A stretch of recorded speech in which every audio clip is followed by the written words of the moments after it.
ආයිබෝන් දරුවනේ. ඉතින් අදත් අපේ 10 ශ්‍රේණියේ එදා සෙමිනාර් එකේදී නැත්නම් සම්මන්ත්‍රණ මාලාවේදී කතා කරපු ඒ පාඩම් ඒකක කොටස ඉදිරියට කරගෙන යන්න තමයි සූදානම් වන්නේ. ඔයගොල්ලන්ට දැන් බෝඩ් එක පේනවා ඇති. චුට්ටක් බලන්න අපි එදා ඒ කතා කරපු දේ නැවත පොඩ්ඩක් මතක් කිරීමක් තමයි මම කරලා තියෙන්නේ. අදම අලුතෙන් සම්බන්ධ වෙච්ච අය ඔයගොල්ලෝ සමහර විට බලන්න ඇති කලින් වීඩියෝ එක. මොකක්ද මේ අපි අද කතා කරන කොටස එදා නවත්තපු තැනේ ගණන් කීපයක් අද අපි පොඩ්ඩක් සාකච්ඡා කළා තමයි අපි මේ වැඩේ පටන් ගන්න. ඊට කලින් මම පොඩ්ඩක් මතක් කරන්නම්. මට චුට්ටක් ආන්සර්ස් දෙන්න. දැන් පොඩ්ඩක් ඔන්න නැගිටපු ගමන් හරිද? දරුවෝ ටික පොඩ්ඩක් ආන්සර් දෙන්න. පොඩ්ඩක් ජවයෙන් යුක්තව ආන්සර් දෙන්න. ජවයෙන් යුක්තව කිව්වහම එක එක පිටි වර්ග බීලා ජවය ඇති කරගන්න අවශ්‍ය නැහැ. කොහොම හරි මට චුට්ටක් මතක් කරලා දෙන්න මොකද්ද මේ අපේ පරමාණු ස්කන්ධ ඒකකය කියන්නේ? මට පොඩ්ඩක් ආන්සර් එකක් දෙන්න. පරමාණු ස්කන්ධ ඒකකය. එහෙම නැත්නම් atom mass unit නැත්නම් AMU. මොකක්ද මේ පරමාණු ස්කන්ධ ඒකකයක් කියන්නේ? කාබන් 12 සමස්ථානිකයේ පරමාණු ස්කන්ධෙන් 12න් එක. නිවැරදි. ඇත්තටම කාබන් 12 සමස්ථානිකයේ පරමාණු ස්කන්ධෙන් 12න් එක. මේක තමයි මගේ ඒකකය. මම එදත් කිව්වා හරියට කිලෝග්‍රෑම් ග්‍රෑම් වගේ කියලා හිතන්නකෝ. මේ ඒකකේ නමුත් දිගයි. හැබැයි මේ ඒකකය භාවිතා කළා තමයි මම අනිත් මූලද්‍රව්‍ය එයාලා කොයි වගේද කියලා සාපේක්ෂව බලන්නේ. ඉතින් ඒ අය සාපේක්ෂව බලන්න ඕන නිසා මම දැන් මෙතනදි බලන්නේ සාපේක්ෂව පරමාණුවක් දිහා. ඒ නිසා කවුරු අරගෙනද සාපේක්ෂව බලන්නේ? මගේ ඒකකය අරගෙන.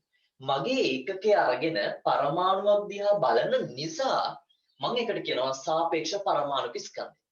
මේ සාපේක්ෂ පරමාණු ස්කන්ධය කියන්නේ එහෙනම් අර ඒ මූලද්‍රව්‍ය දිහා එහෙම නැත්නම් මූලද්‍රව්‍ය පරමාණු ස්කන්ධය දිහා කාබන් 12 සමස්ථානිකේ පරමාණු ස්කන්ධයෙන් 12න් එක වගේ කී ගුණයක්ද කියන එක.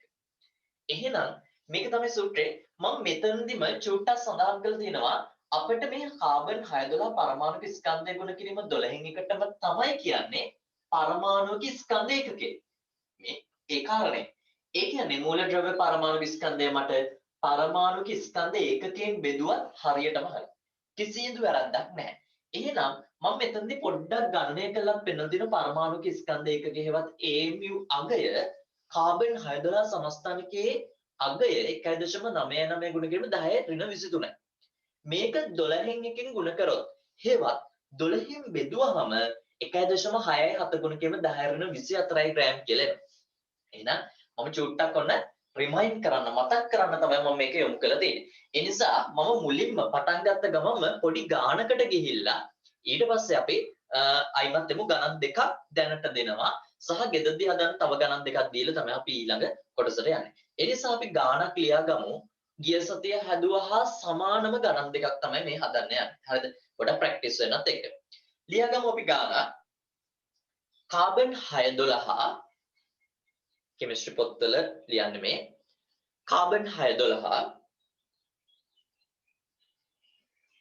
එදා හිටපු නැතියට ගණිතමය සංකල්පය දැන් ඔයගලන්ට අල්ලගන්න ලේසි වෙයි මේ කාරණේදී. කාබන් 612 පරමාණුක ස්කන්ධය කාබන් 612 පරමාණුක ස්කන්ධය 1.99 ගුණ කිරීම 1.99 ගුණ කිරීම ආයෙත් කියනවද? කාබන් 612 සමස්ථානිකයේ පරමාණුක ස්කන්ධය 1.99 ගුණ කිරීම 10 ඍණ 23යි ග්‍රෑම් වේ. 10 ඍණ 23යි ග්‍රෑම් වේ.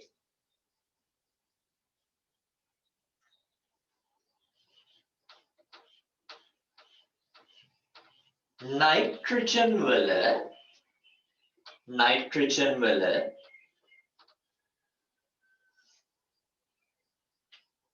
මේ අන්නේ නයිට්‍රජන් පරමාණු ඉන්නේ වල සැබෑ ස්කන්ධය සැබෑ ස්කන්ධය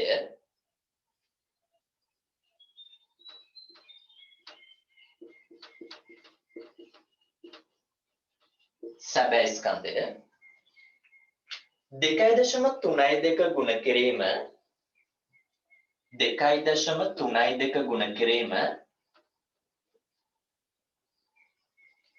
10 ඍණ 23 ග්‍රෑම් නම්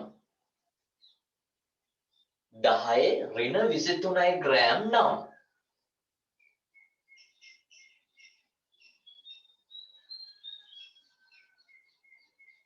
නයිට්‍රජන් පරමාණුවේ සාපස් හොයන්න. නයිට්‍රජන් පරමාණුවේ සාපස් හොයන්න. සාපේක්ෂ පරමාණු ස්කන්ධය සොයන්න.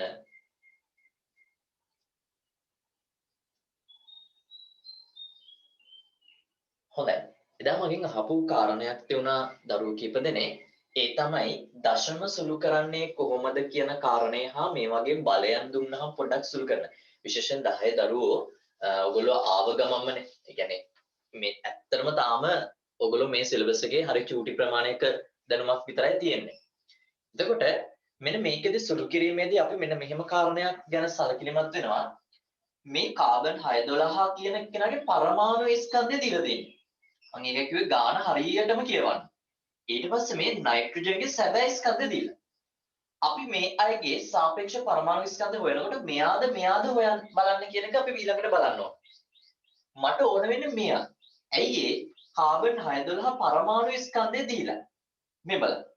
ඒ නිසා මම මේකට තමයි ආදේශ කරන්නේ. මේකට ආදේශ කරනකොට අපි බලමු සාපස් හොයන්න තියෙන්නේ. ඇත්තටම නයිට්‍රජන්ගේ සාපස් හොයන්න තියෙන්නේ. එතකොට මම ඉහළින් දාන්න ඕන අනිවාර්යයෙන්ම නයිට්‍රජන්ගේ ඒ කියන්නේ අදාළ මූලද්‍රව්‍ය පරමාණු ස්කන්ධය. ඒ තමයි 2.32 ගුණ කිරීම 10 ඍණ 23 ග්‍රෑම් කියන එක. අනිත් අය තනියෙන් හදමු පුළුවන් අය. හරිද? මම එතකන් අනිත් අය මේ ගාන කියලා දෙනවා. ඊළඟට කාබන් 612 පරමාණු ස්කන්ධය අපිට දීලා තියෙනවා 1.99 ගුණ කිරීම 10 ඍණ 23. මෙන්න මෙතනින් නවතින්න එපා. ඇයි කාබන් 612 පරමාණු ස්කන්ධයේ ගුණ කිරීම 12න් 1 කියන කැලලක් තියෙනවා. එහෙනම් අපි මෙතනදී අනිවාර්යයෙන්ම මෙතනට 12න් 1 කැලලක් ඇඩ් කරන්න ඕන. හරිද? ඊළඟ කාරණේ තමයි මේක සුළු කිරීම. මෙන්න මේකයි. බෙදීමක් ඇතුලේ දැන් මේ බෙදීම ASCII තව බෙදීම ක්‍රමයක් තියෙනකොට මම එදත් කිව්වා ගණිතයේ තියෙනවා මේක ගුණ කිරීමක් විදිහට උඩට අරන් යන්න පුළුවන්. ඒක හරියටම පැහැදිලි නැත්නම් මෙහෙම හිතන්නකෝ. මම මේ පොඩ්ඩක් දිගහැරුමක් කරන්නේ. හරිද? මම ගණිතය සම්බන්ධව පොඩ්ඩක් යනවා. 1.99 ගුණ කිරීම 10 ඍණ 23 මේ බෙදීම 12 නේ ඇත්තටම තියෙන්නේ. ඔයගොල්ලෝ දන්නවා බෙදීම 12 දැන් මේක අපි ලියන්නේ ගොඩාක් වෙලාවට එක් පරස්පරය ලියලානේ මේ ගුණ කිරීම කියලා ගත්තේ. එතකොට ඔයගොල්ලෝ දන්නවද මේ බෙදීම කෙනෙක් තවත් ඒක උඩට ගෙනිච්චාම ගුණ කිරීමක් වෙනවා කියලා. මේ කතාව දන්නවා ඇති. ගණිතයේ සුලභ තැනක්. බෙදීමක් අස්ස බෙදීමක් තිබිලා. හරිද? මේක මගේ අයිතිය නෑ. නමුත් ගණිතමය සංකල්පයක්.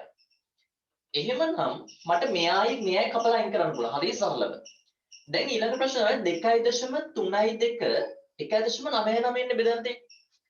දැන් දශම බෙදීමේදී අපි ගොඩාක් වෙලාවට ලඝු භාවිත කරනවා. නමුත් ඔයගොල්ලෝ ලඝු එච්චර දැනුමක් නැහැ.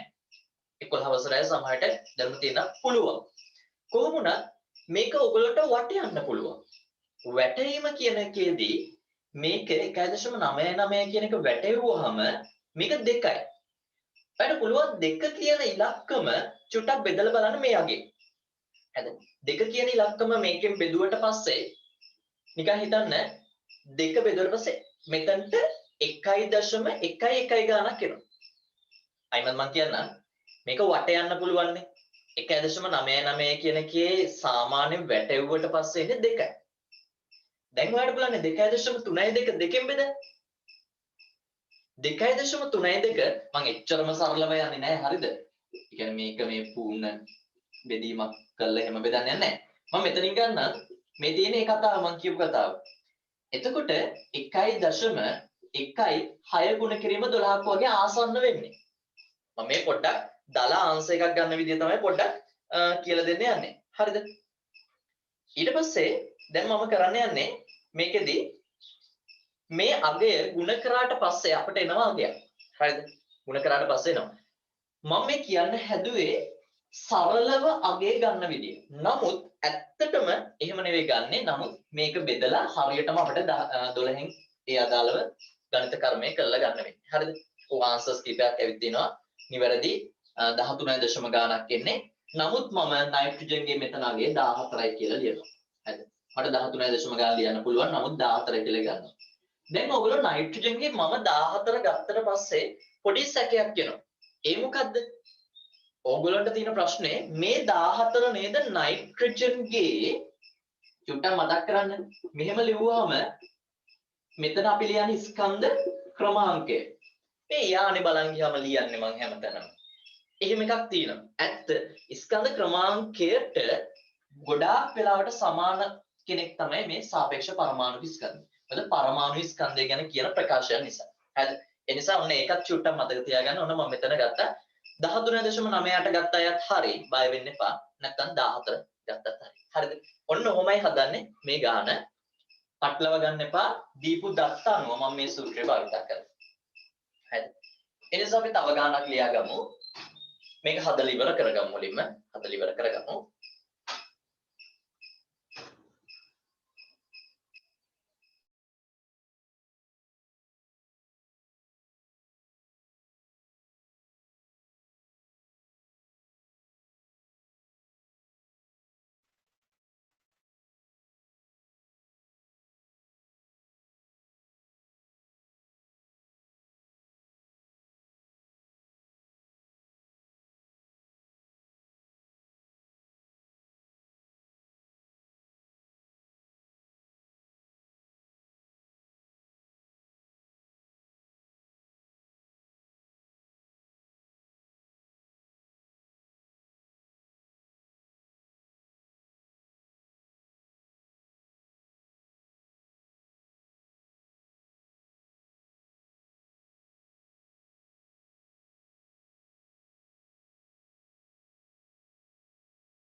හොඳයි. ඊළඟ ගාන චුට්ටක් ගාලා ලියලෙමු. ඊළඟ ගානත් ලියාගෙනමු. ලියා ගන්න. පරමාණුක ස්කන්ධ ඒකකයේ අගය පරමාණුක ස්කන්ධ ඒකකයේ අගය පරමාණුක ස්කන්ධ ඒකකයේ අගය 1.67 ගුණ කිරීම 1.67 ගුණ කිරීම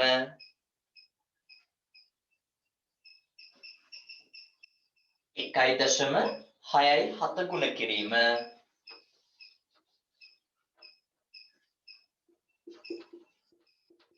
10 ඍණ 24යි ග්‍රෑම් වේ.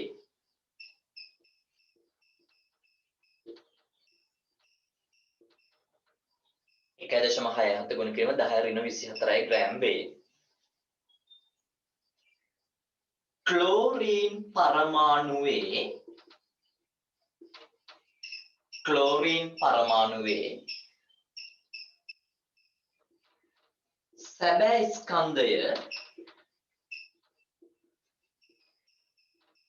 ක්ලෝරින් පරමාණුවේ සැබෑ ස්කන්ධය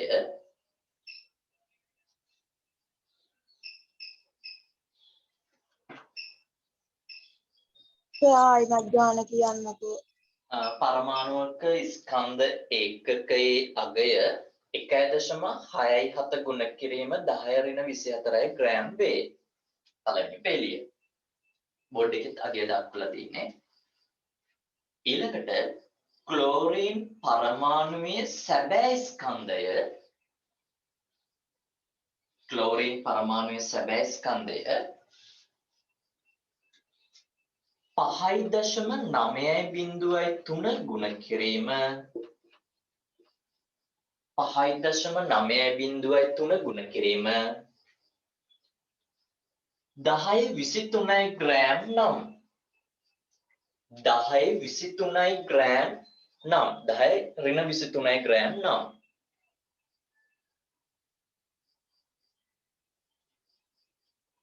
ක්ලෝරින් හි සාපස් සොයන්න ක්ලෝරින් හි සාපස් සොයන්න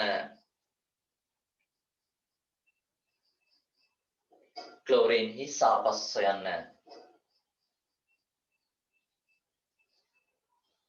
ක්ලෝරින් හි සාපස් සොයන්න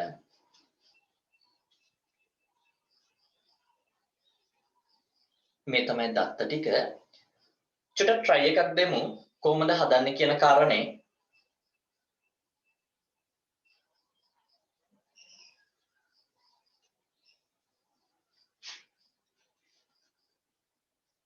අපි එතකොට කලින් ගාන හැදුවේ මේ සම්බන්ධව සාපේක්ෂ පරමාණු ස්කන්ධය කියන එක සම්බන්ධව ඊළඟට අපි කරේ මොකද්ද මෙන්න මෙතනට අදාළව ඇත්තටම දීලා තියෙන්නේ මෙන්න මේකට අදාළ දත්ත හරිද කල්පනාවෙන් කලබලයට 12න් එක දාන්න එපා විභාගෙදී ඔන්න ඕකයි අහන්නේ විභාගෙදී සම්පූර්ණ ගානේ සුළු කිරීමේදී ආන්සර් එක බලාපොරොත්තු වෙන්නේ නැහැ මොකද ඒකෙදි ටයිම් එක බලනවා ඒ කියන්නේ දශම සුළු කිරීම ඔයගොල්ලන්ට ගණිතමය එක බලන්නේ නැහැ හරිද දශම සුළු කරන්න පුළුවන්ද මේ ළමයට බල සුළු කරන්න පුළුවන්ද කියලා එකපාරටම බලන්නේ නැහැ බලන්නේ ඔයගොල්ලෝ ආදේශ කරනවද කියන එක විතරයි හරිද ඒක හොඳට මතක තියාගන්න එතකොට මෙතනට අනුව මම මේ අවස්ථාවට අදාළව ගන්නේ මූලද්‍රව්‍ය පරමාණුක ස්කන්ධය ඒ කියන්නේ ක්ලෝරින්නේ ක්ලෝරින්ගේ අගය මෙන්න මේ අගය දීලා තියෙනවා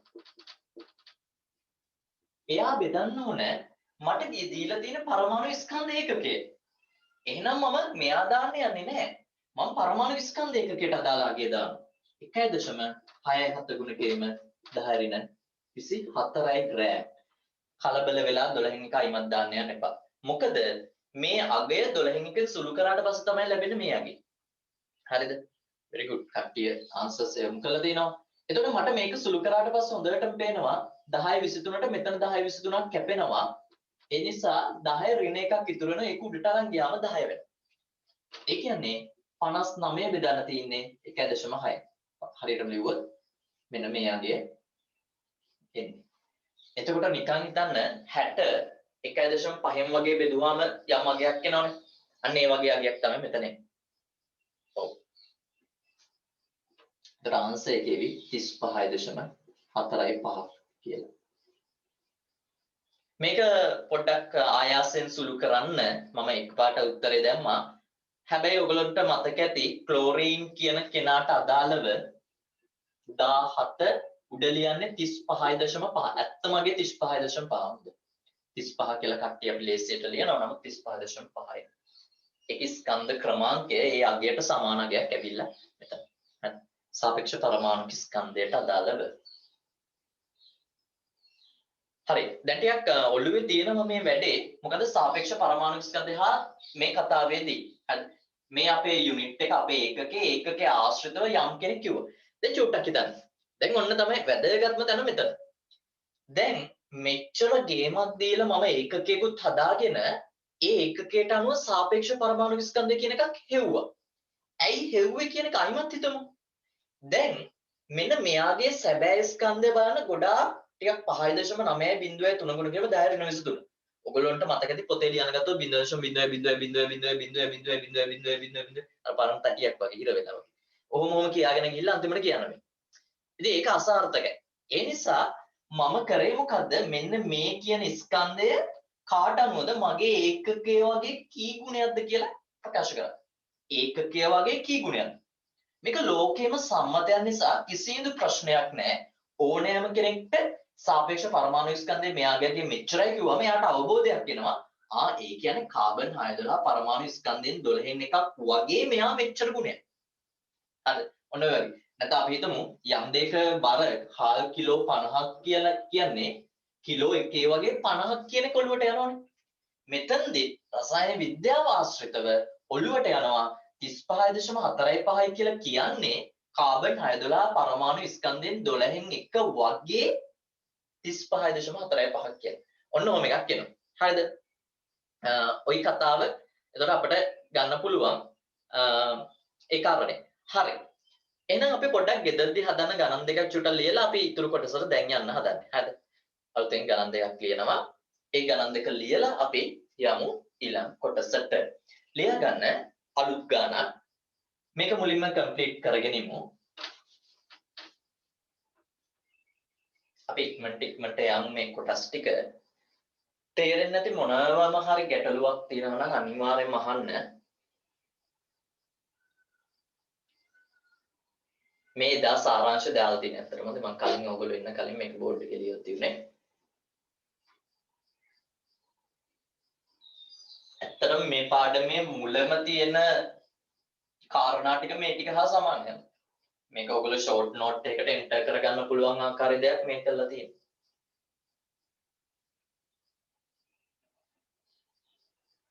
හරි. අපි ඊළඟ ගාන ලියාගමු. කලින් හා ඒවා සමානයි. හොඳයි මේ කිසිදු වෙනසක් නැහැ. කාබන් 612 පරමාණු ස්කන්ධය කාබන් 612 පරමාණු ස්කන්ධය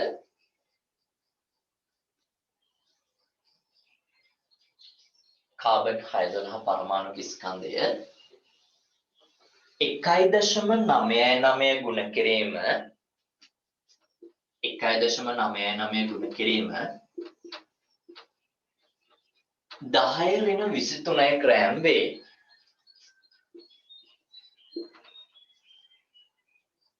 10 ඍණ 23 ග්‍රෑම් වේ.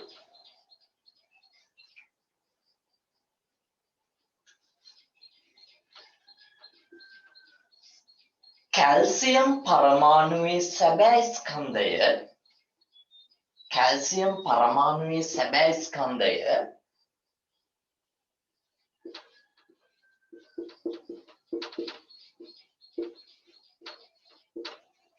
කැල්සියම් පරමාණුවේ සැබෑ ස්කන්ධය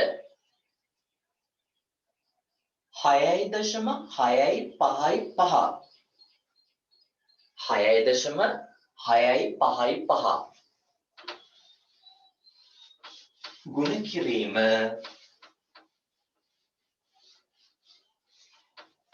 10 ඍණ 23 ග්‍රෑම් නම් 6.655 ගුණ කිරීම 10 ඍණ 23 ග්‍රෑම් නම්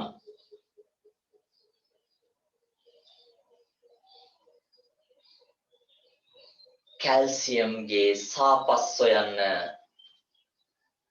කැල්සියම්ගේ සාපස් හොයන්න. කැල්සියම්ගේ සාපස් හොයන්න. කැල්සියම්ගේ සාපස් හොයන්න.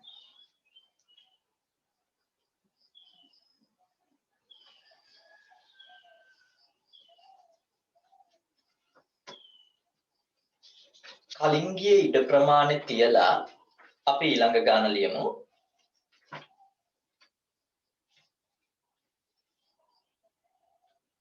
කලින් ගිය ඉඩ ප්‍රමාණය තියලා ලියන්න. පරමාණුක ස්කන්ධ ඒකකය පරමාණුක ස්කන්ධ ඒකකය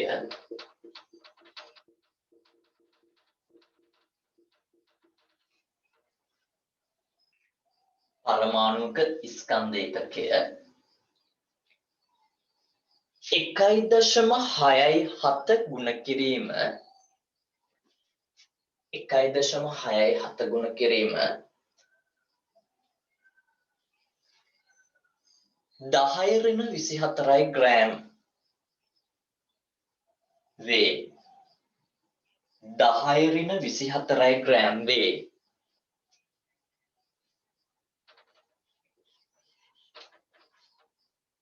10 ඍණ 24 ග්‍රෑම් වේ.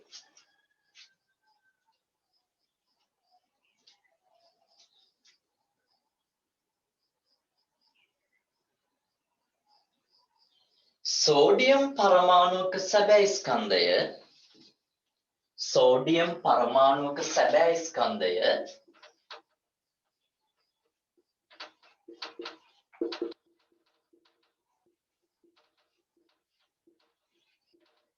සෝඩියම් පරමාණුවක සැබෑ ස්කන්ධය 3.819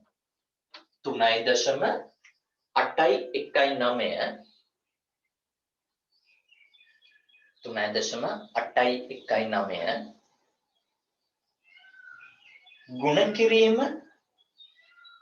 ගුණ කිරීම 10 ඍණ 23 ග්‍රෑම් නම් 3.819 ගුණ කිරීම 10 ඍණ 23 ග්‍රෑම් නම් 10 ඍණ 23 ග්‍රෑම් නම්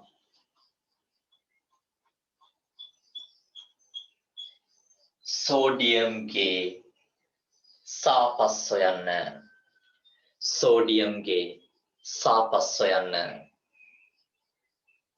සෝඩියම්ගේ සාපස් හොයන්න ඔය ගණන් දෙකත් එක්ක මම තව ගානක් දෙනවා මම හිතන්නේ මේ ලියන්නේ 7 වෙනි ගාන වෙන්න ඕන හරිද ඔයගොල්ලෝ මේ ගණිතමය සංකල්පයේ 7 වෙනි ගාන මේක හිතන්න ඕන ගාන චුට්ටක් හිතන්න ඕන ගාන හිතන්න ඔය බ්‍රේන් එකකින් හිතන තරමට තමයි ඵල ලැබෙන්නේ ඒ නිසා මේ ගානත් ලියාගමු 7 වෙනි ගාන විය යුතුයි මේ ලියන ගාන ගිය සතියේ ගණන් අංකත් එක්ක ලියනකොට හරි මේ ගානත් ලියාගමු මේකේ සංකේතාත්මකව දීලා තියෙන්නේ හොඳද A නම් මූලද්‍රව්‍යයේ පරමාණුක ස්කන්ධය හරියටම ලියාගමු A නම් A capital A හොඳද A නම් මූලද්‍රව්‍ය පරමාණුක ස්කන්ධය A නම් මූලද්‍රව්‍ය පරමාණුක ස්කන්ධය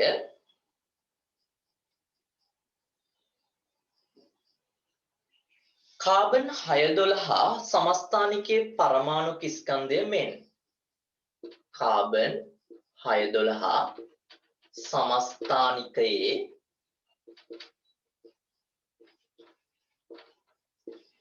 පරමාණුක ස්කන්ධය මෙන් කාබන් 612 සමස්ථානිකයේ පරමාණුක ස්කන්ධය මෙන් නම ගුණයකි නම ගුණයකි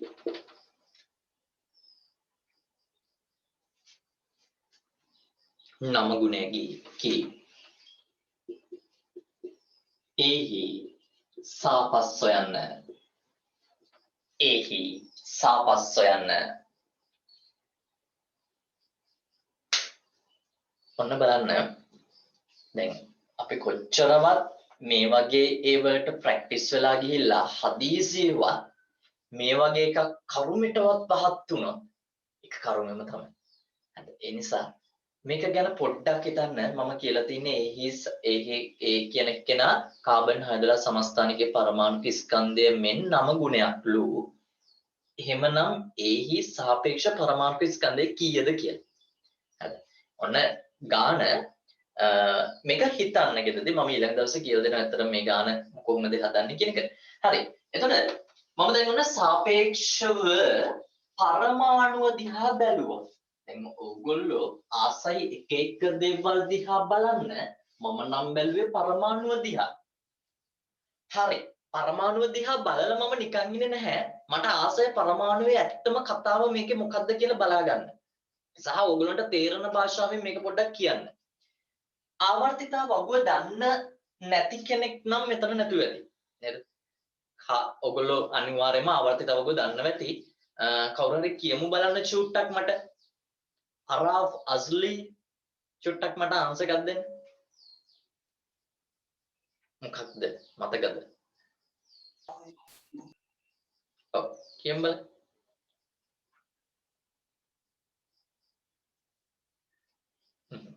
දන්න කෙනෙක් මට චුට්ටක් ආන්සර් එකක් දෙන්න ඉක්මනටම ආවර්තිතා වගුව. මේක දන්නේ නැත්නම් මේ විද්‍යාව ඇති වැඩකුත් නැහැ. hydrogen, helium, lithium, beryllium, boron, carbon, nitrogen, oxygen, fluorine, neon, sodium, magnesium, aluminium, silicon, phosphorus, sulfur, chlorine, argon, potassium, calcium. very good. හරිද? එතකොට ඇත්තටම හොඳට කටපාඩමේ තියෙන්න ඕන අර මේ මොකක්ම හරි අපි ක්ලාස් ටයිම් එකේ ෆිසිකල් ටයිම් එකේ එක කියන ක්‍රමත් කියලා දුන්නා.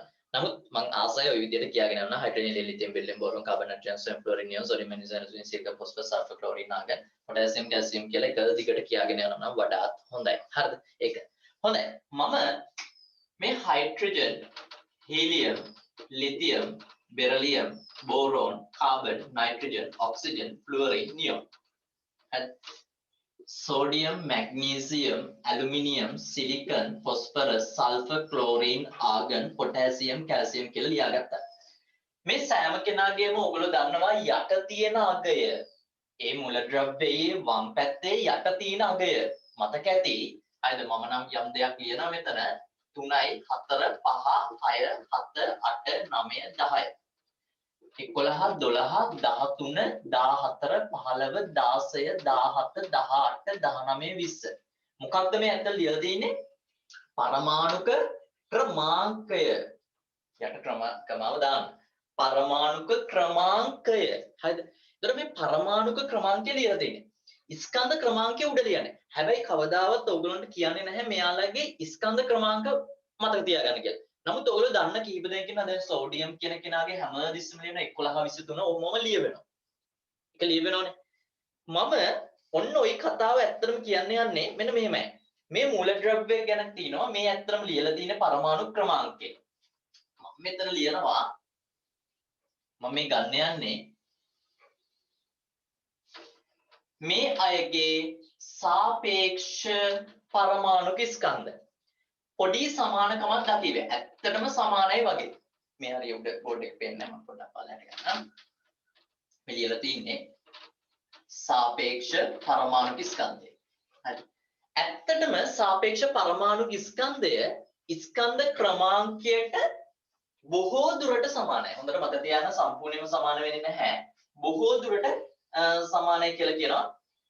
මේකේ ඒ අගය. හරිද? ඔයගොල්ලෝ මතකද හයිඩ්‍රජන් එක කියලා ලියන්නේ? එතකොට මෙයා 1යි මෙයා 4යි 7යි 9යි 11යි ඊට පස්සේ මෙයාගේ 12යි 14යි 16යි ඒ වගේම 19යි 20යි මොන විදිහට ගන්න පුළුවන් හරිද ඊට පස්සේ ඊළඟ සෝඩියම්ට අදාළව මෙයාගේ 23යි මෙයාගේ 24යි මොකද මැග්නීසියම්ගේ මෙයාගේ 27යි සිලිකන්ගේ 28යි ඒ වගේම phosphorus 31යි sulfur 32යි chlorine 35.5යි 35.5යි argonගේ අගය 40යි හරි argonගේ අගය 40යි potassiumගේ අගය 39යි මෙයා 40යි මේ ඇත්තටම මම ලියලා තියෙන සාපේක්ෂ පරමාණු ස්කන්ධය හැබැයි චූට්ටක් කල්පනා කරොත් මේ පරමාණුක මේ සාපේක්ෂ පරමාණු ස්කන්ධයේ ස්කන්ධ ක්‍රමාංකයකට සමානයි. හැබැයි චුට්ටක් මතක තියාගන්න කවදාවත්ම මෙයාගෙන් පාඩම් කරන්න එපා. සාපේක්ෂ පරමාණු ස්කන්ධයන් හෝ පරමාණු ස්කන්ධයන් පාඩම් කරන්න එපා. එපා වගකීමෙන් කියන්නේ. මොකද ගානේ වරහණක් ඇතුලේ දේවල් දෙනවා. මතක ඇති C සමානයි 12යි ඔහොම කියලා ගණන් කීපයක දෙනවා. හැබැයි මම පොඩ්ඩක් ඔළුවට දුන්නා මේ සාපේක්ෂ පරමාණු ස්කන්ධයේ ඕගොල්ලෝගේ ඉන්න 20 දෙනාගේ. හරිද? එක චුට්ට මතක තියාගන්න මේ 20 දෙනාට අදාළව දුන්නා. පාඩම් කරන්න එපා දැනුමට පමණයි. හරිද? ඒ නිසා මේක අපි ඉක්මනට ලියාගමු ආවර්තිතාවක් වේ හයිඩ්‍රජන් සිට කැල්සියම් දක්වා ලියලා මේ අයිනේ ලියලා තියෙන්නේ පරමාණුක ක්‍රමාංකය මේ තියෙන සාපේක්ෂ පරමාණුක ස්කන්ධය. පැති දෙකකට ලියන 10 10 නැත්නම් එක දිගට 20 ලියන්න එපා අපරාධීට. ඒ නිසා 10 10 දෙපැත්තට ලස්සනට ලියමු. ඉක්මනට ලියාගමු. මේ ලියලා තියෙන්නේ ඇත්තටම අර කලින් ගණනය කරලා ගත්ත අගයක් නේද? කලින් ගණිතමය ක්‍රමයක් තියුණානේ. ඒ ක්‍රමයෙන් ගණන් හදලා ගත්ත ක්‍රමයක් තමයි මේ තියෙන්නේ.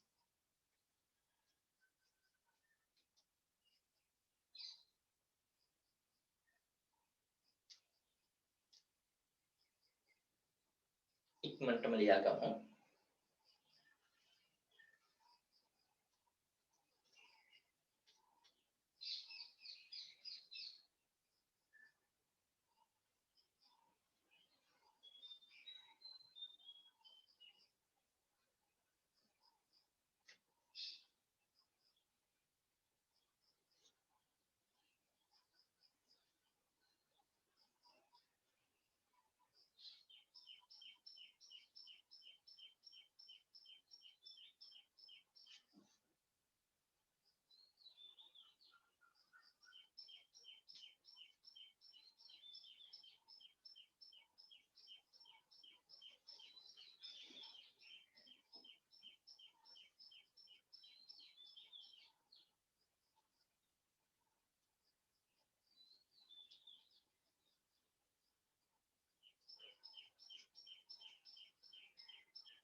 මෙතන ගොඩාක් අගයන් තියෙනවා දශමේවා මේ සෑම එකක්ම ඕගොල්ලෝගේ මට්ටමට අදාළව වටේට තියෙනවාද නැත්නම් කෙනෙක් හිතයි ඇයි දශම නෑ නේද කියලා එක්කෙනෙක් 35.5 දාලා තියෙනවා මේ සමහර ඒවාල තියෙනවා මීට වඩා දශම අගයන් හොඳද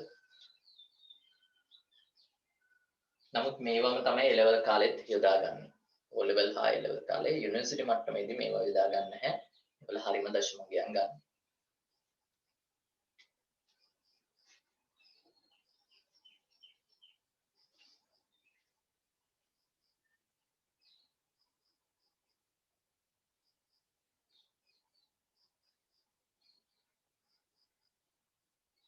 තියාගෙන ඉවර නම් මට අත උස්සන්න පොඩ්ඩක් බලා ගන්න.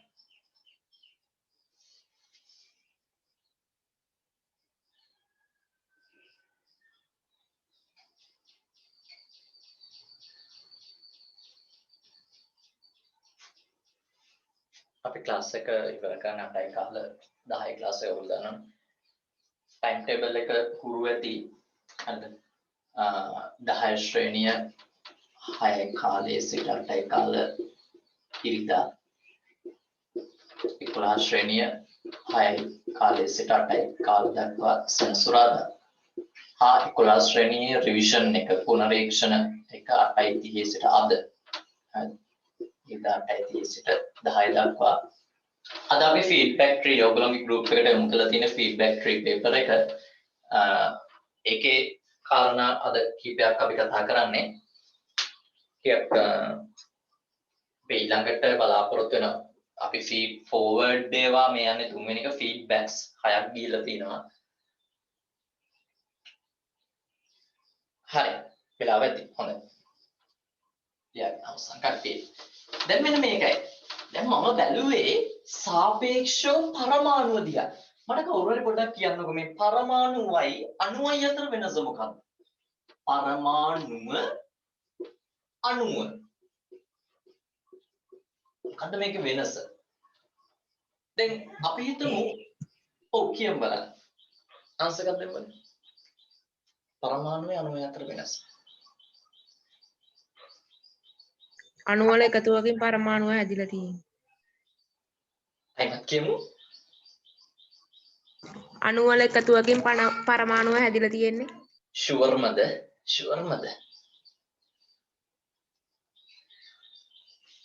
ඒක අනිත් පැත්තට ඔය කියමු අයිමත් එකතු වෙලා අණු හැදිලා තියෙන්නේ.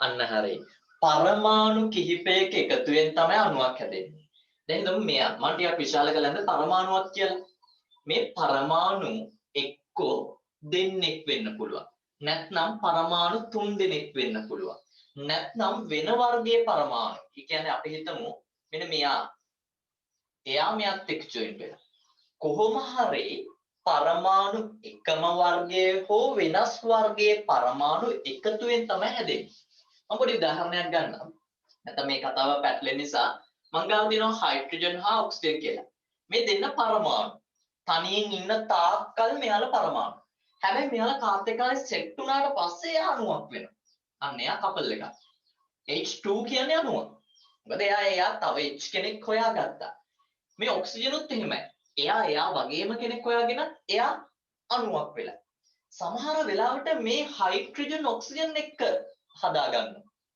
දැන් මේ ඇත්තටම සම පරමාණු කණුව පරමාණු දෙකම සමානයි සමහර ඒවා තියෙනවා විෂම පරමාණු කියන්නේ දැන් බලන්න H2O හයිඩ්‍රජන් දෙන්නෙක් හා ඔක්සිජන් පරමාණුවක් එකතු වෙලා හැදිච්ච අණුවක් ජල අණුව හරි ඒතර පරමාණු කිහිපයක එකතුවක් ගොඩාක් වෙලාවට අනිවාර්ය කොහොමත් ඔයගොල්ලෝ දන්නවනේ පරමාණු එකට වඩා වැඩි වෙනවනේ කියන්නේ දෙකයි දෙක හෝ ඊට වඩා වැඩි වෙන්න ඕන අණුවක් වෙන්න දැන් හිතන්න මම මෙච්චර වෙලා කතා කරේ සාපේක්ෂ පරමාණු ස්කන්ධනේ ඇයි මට බැරි ඒ විදියටම අණුව ගැන හිතන්න මට ඒ විදියටම අණුව ගැන හිතන්න බැරිද පුළුවන් ඒ කියන්නේ මම දැන් හරීම ලේසියෙන් ගන්නවා සාපේක්ෂ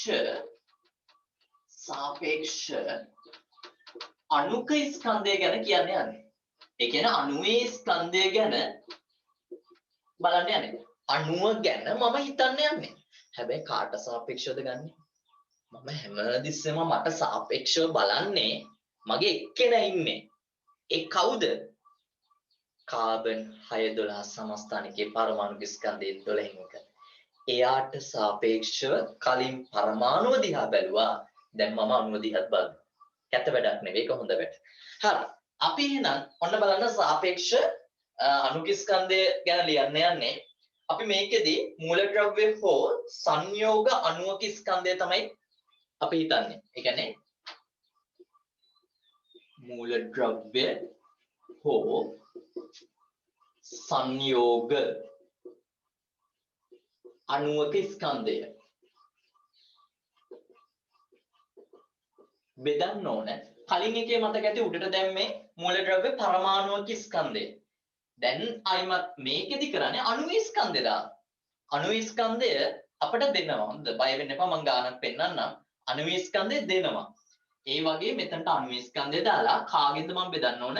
කාබන් 612 පරමාණුක ස්කන්ධය ගුණ කිරීම 12න් එක. මෙන්න මෙහෙම බෙදුවොත් මට අරක වගේම මට අණු ස්කන්ධය මෙතනට එනවා MR කියලා අපි කියනවා. අරක AR කියලා හඳුන්වනවා. එහෙමත් හඳුන්වනවා. මේක MR කියලාත් අපි හඳුන්වනවා. මෙයා තමයි දැන් ඔන්න මම ගොඩනගාගත්ත සූත්‍රේ. මහා ලොකු දෙයක් නෙවෙයි. මම මේකේ කරේ මෙයාගේ අණුව කොච්චරද කියලා බලුව එක. හරිද? කලින් කරේ මොකද්ද? පරමාණුවේ සාපේක්ෂව බැලුවනේ.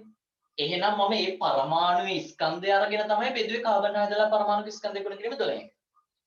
දැන් අණුව ගැන බලනකොට අණුව උඩ දාගෙන කාබන් 612 පරමාණුක ස්කන්ධෙන් 12න් එක කියන කෙනාගෙන් බෙදනවා.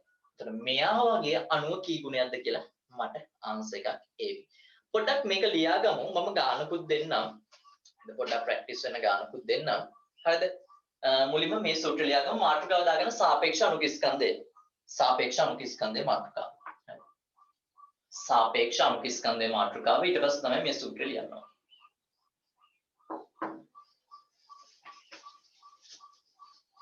सापेक्ष अणु स्कंधे मातृकाव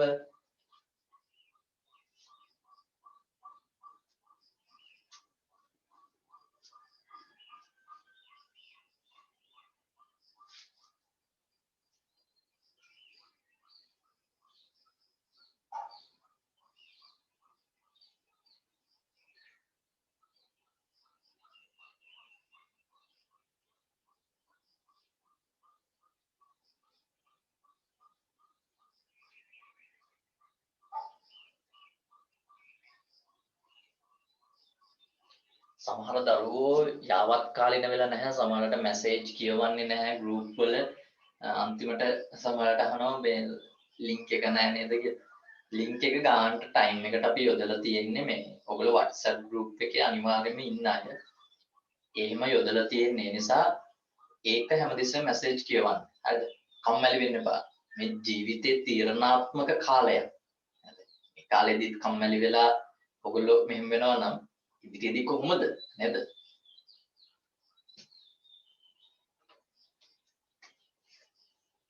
හරි. ඔන්න අපි පොඩි ගානකට යනවා. හරි සරල ගානක්. කලින් එක හා සමානයි. හොඳ කලින් එක හා සමානයි. බය වෙන්න දෙයක් නෑ මේක. අපි ගණන් අංක 8. හරිද? ඉස්සෙල්ලා 7ක් ලියුවා. දැන් ගණන් අංක 8 ලියාගමු. කාබන් ඩයොක්සයිඩ් අණුවක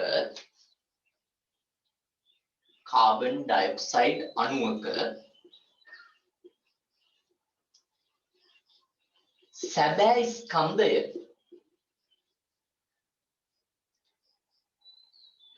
ස්කන්ධය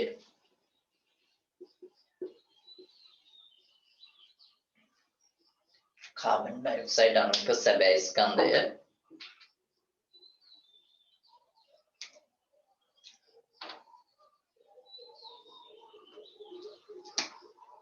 7.31 ගුණ කිරීම 7.31 ගුණ කිරීම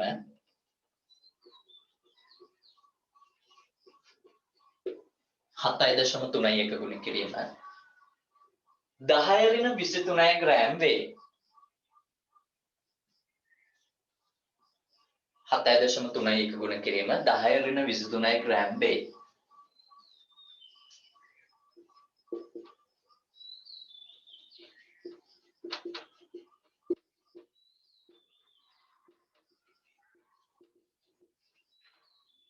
ඊළඟට කාබන් 612 පරමාණුක ස්කන්ධය කාබන් 612 පරමාණුක ස්කන්ධය කාබන් 612 පරමාණුක ස්කන්ධය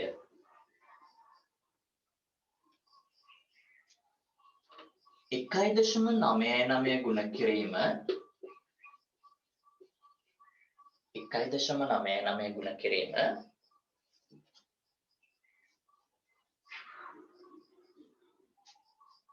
10 ඍණ 23 ග්‍රෑම් නම්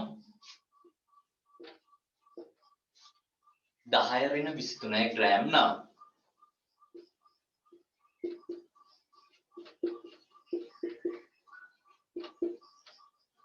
කාබන් ඩයොක්සයිඩ් හි සා අස් සොයන්න සාපේක්ෂ අණුක ස්කන්ධය සොයන්න සා අස් හොඳද මේක අණුවක් පටලව ගන්න එපා සා අස්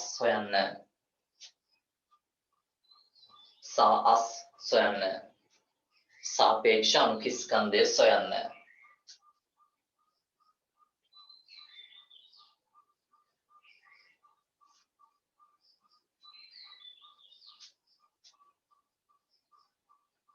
හරි කලින් වගේමයි කිසිදු වෙනසක් නැහැ ඇයි කාබන් ඩයොක්සයිඩ් ගේ මෙතන කියන්නේ සාපේක්ෂ අණුක ස්කන්ධය හොයන්න ඉතින් අණුක ස්කන්ධය හොයන්න නම් මේ මූලද්‍රව්‍ය හෝ සංයෝග අණුවක හරිද මූලද්‍රව්‍ය හෝ සංයෝග අණුවක එයාගේ ස්කන්ධය ඕන මෙන්න එයාගේ ස්කන්ධය දීලා කාගෙන්ද බෙදන්න ඕන කාබන් 612 පරමාණුක ස්කන්ධයෙන් 12න් එක. මොකද අර අතන 12න් එක නෑ. මට ගාන දීලා තින්නේ කාබන් 612 පරමාණුක ස්කන්ධය. එයා විතරයි. මෙයාගෙන් බෙදුවේ කියලා නම් ලැබෙන්නේ නැහැ. 12න් එක ඕනම. මොකද මගේ ඒකකය. ඒකකය මේක. මේක සුළු කරමු. කලින් වගේම හරි සරලව සුළු කරන්න මේ වගේ කපන්න පුළුවන්. ඊට පස්සේ ඔයගොල්ලන්ට පේනවා 7.31 නිකන් දෙකෙන් බෙදන්න. හරිද? එතකොට ඔයගොල්ලන්ට ඒකේ 4යි දශම 13ට 3යි අන්න ඒ මාර්ගය 12න් ගුණ කරන් තියෙනවා. හරි. හරි සරල වෙවි. එතකොට ආන්සර් එකක් විදියට ඔයගොල්ලන්ට 44ක් එවි. වැටෙව්වට පස්සේ. මම කියලා දෙන්නම් කොහොමද මම එකපාරට ඒ උත්තරේ ගත්තේ කියලා.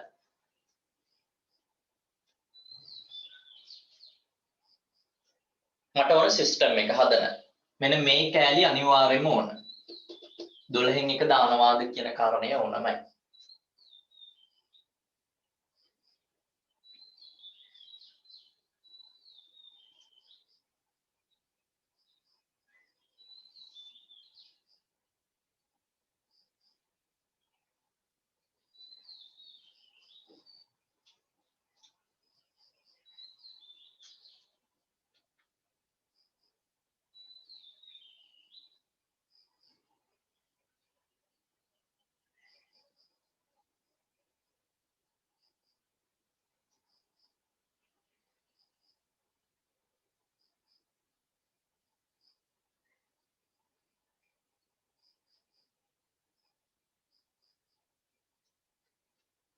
හොඳයි. මම තව ගානක් දෙන්නම්. මේක ගෙදරදී ඒකත් හදමු. 9 වෙනි ගාන.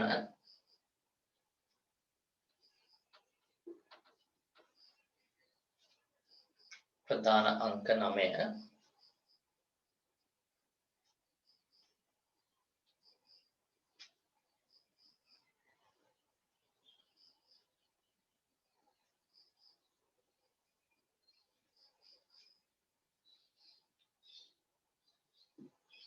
නවවෙනි ගාන. ජල අණුවක සැබෑ ස්කන්ධය ජල අණුවක සැබෑ ස්කන්ධය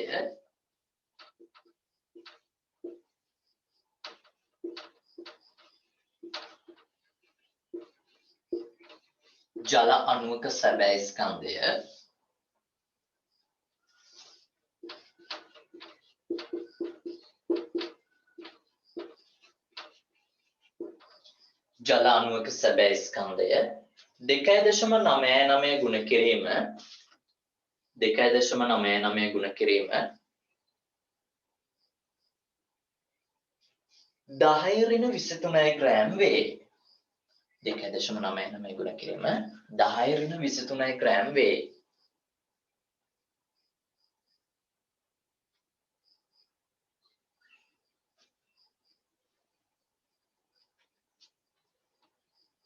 ඊළඟට පරමාණුක ස්කන්ධ ඒකකය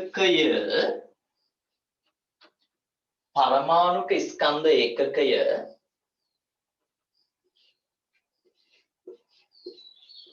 1.67 ගුණ කිරීම 1.67 ගුණ කිරීම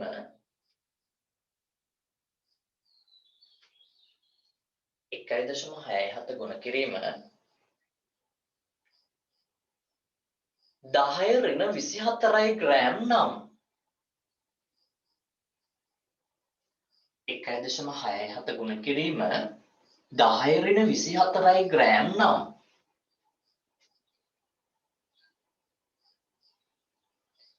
10 ඍණ 24 ග්‍රෑම් නම් H2OE සා අස් සොයන්න H2OE සා අස් සොයන්න සා අස් සාපේක්ෂ අණුක ස්කන්ධය සොයන්න. හරි.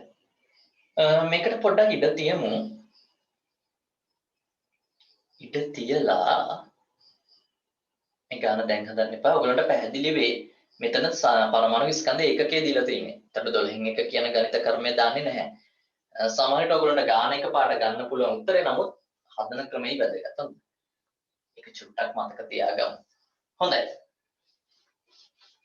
දැන් හිතන්න මේ ක්‍රමය ඇත්තටම අපිට මේ අණුවක සාපේක්ෂව හොයන එක මේ විදියට ගණිත කර්ම වලින් හොයන එක හරි අමාරුයි.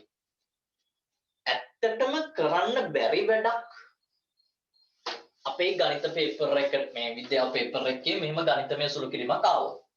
හරිද? කල හැක්කක් නොමැත නෑ කල නොහැක්කක් නොමැත නේද? එහෙමද? මම මතක නැහැ පාට. ඒ නිසා කල නොහැක්කක් නොමැත කියලා අපි හිතාගෙන අපි පොඩ්ඩක් මේ සිස්ටම් එක වෙනස් කරන්න යනවා. රටේ සිස්ටම් එක නේ වෙනස් කරන්න. මම සිස්ටම් එක වෙනස් කරනවා මේ සාපේක්ෂ අණුක ස්කන්ධය හොයන්න සරල ක්‍රමයක්. අන්න කියනම් දැන් මෙන්න මේ සාපේක්ෂව අණුවක සාපේක්ෂව ස්කන්ධය හොයන එක චුට්ටක් මේ විදියට හදන්න ගියොත් අමාරුයි. හැබැයි මට වෙන ක්‍රමයක් තියෙනවා අණුවක සාපේක්ෂව හොයන ක්‍රමය. සා අස් හොයන වෙන ක්‍රමයක්. දැන් හිතන්න මෙහෙම දෙයක්. අන්න මේ අපි සා අස් වෙනස් ක්‍රමයකින් හොයන්න යන්නේ.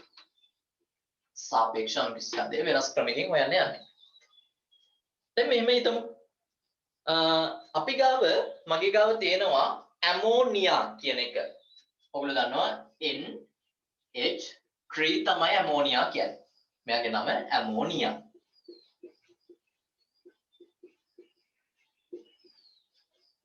මෙන්න මෙයාගේ මට හොයාගන්න ඕන සාපේක්ෂ අණුක ස්කන්ධය. කොහොමද අණුවක්නේ? කිසිම ගැටලුවක් නැහැ. මෙයා අණුවක්. සාපේක්ෂ අණුක ස්කන්ධය හොයාගන්න ඕන. දැන් මගේ ගාව හැබැයි කවුරු හරිම හොයලා දීලා තිනවා සාපේක්ෂ පරමාණුක ස්කන්ධයන්ගේ අගයන්. කාගේද? නයිට්‍රජන් සමානයි 14යි හයිඩ්‍රජන් සමානයි 1යි කියලා. කොහෙන්ද මං මේව ගත්තේ? මට දීපු ඒවා. කලබල වෙන්න එපා. විභාගෙදෙත් මේ වගේම දෙනවා. කවුරු හරි දෙනවා. කවුරු හරි හොයලා දෙනවා. ඇත්තටම ඕගොල්ලන්ට කලින් වගුවක් තියුනේ. මම පොඩි හයිඩ්‍රජන් ඉඳන් කැල්සියම් දක්වා ලිව්වනේ. අන්න ඒ වගේ තියෙන අගයන් තමයි මං ගත්තේ. නයිට්‍රජන් සමානයි 14යි හයිඩ්‍රජන් සමානයි 1යි. ඒ කියන්නේ මම හොයලා නෙවෙයි මට හොයපු දෙයක් දීලා තිනවා. මොනවද දීලා තියෙන්නේ? සාපේක්ෂ පරමාණුක ස්කන්ධයන් දීලා. මට මෙන්න මේ දේවල් යොදාගෙන මේ ඇමෝනියම් කියන අණුවේ සාපේක්ෂ අණුක ස්කන්ධය හොයන්න පුළුවන්. සාපේක්ෂ අණුක ස්කන්ධය හොයන්න පුළුවන්. ඔන්න අපි ඒක බලමු. ඒ කියන්නේ මේ වෙන ක්‍රමයක් මට සාපේක්ෂ පරමාණුක ස්කන්ධ දීලා නම් හොඳට මතක තියාගන්න. සාපේක්ෂ පරමාණුක ස්කන්ධ දීලා නම් සාපේක්ෂ පරමාණුවේ ස්කන්ධය දීලා නම් සාපේක්ෂ අණුක ස්කන්ධය හොයන ක්‍රමය තමයි මේ කියන්නේ යන්නේ. ඔන්න බලන්න. එහෙනම් ඇමෝනියම් කියන කෙනාගේ සාපේක්ෂ අණුක ස්කන්ධය හොයන්න යන්නේ. ඇමෝනියම් හැදිලා තින්නේ කොහොමද? නයිට්‍රජන් එක්කෙනයි හයිඩ්‍රජන් තුන් දෙනෙක්. බැලු බැලමට බලන්න. නයිට්‍රජන් එක්කෙනයි හයිඩ්‍රජන් තුන් දෙනෙක්.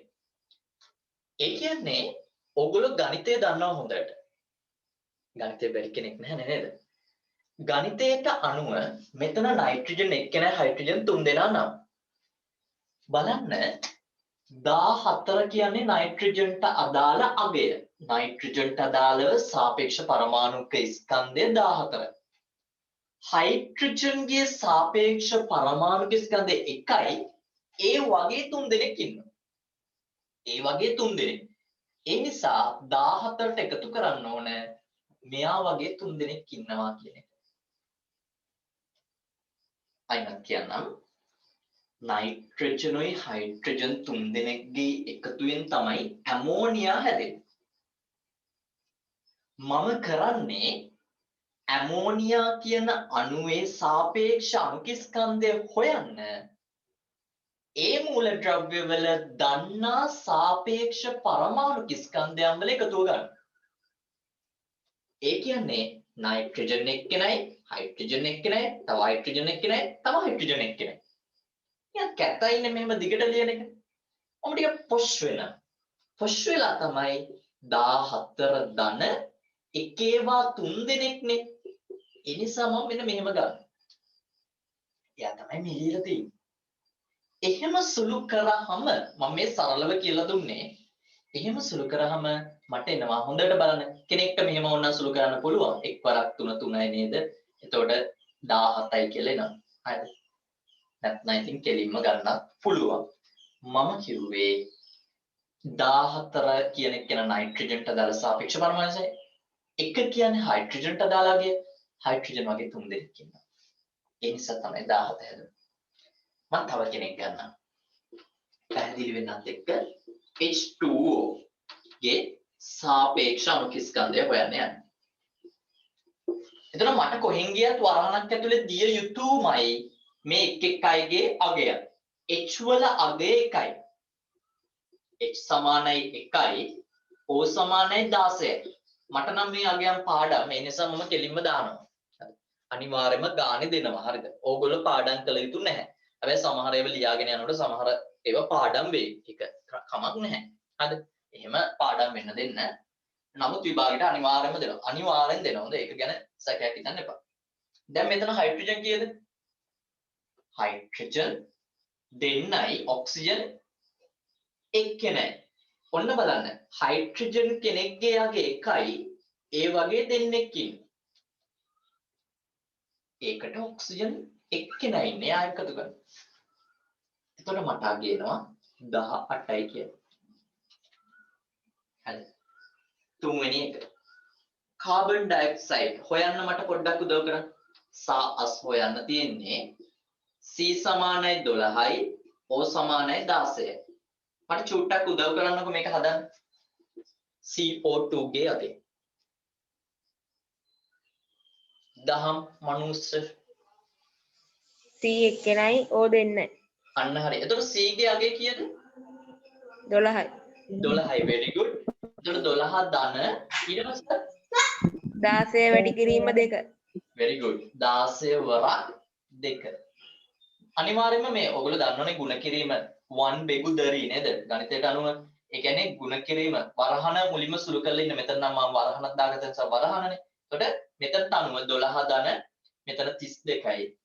මම මේ තවත් සරල කරා 44 කියලා එනවා. හරිද? ඒකක නම් දාන්න එපා. ඔයගොල්ලෝ හෙව්වේ සාපේක්ෂ අණුක ස්කන්ධය. මම හැමදාම කියනවා වගේ ඒකක නෑ 11 වසරේ සමහරලාට දරුවෝ මේක හොයලා ග්‍රෑම් මවුලයට කියලා එකකයක් දාන්න යනවා. දාන්න එපා.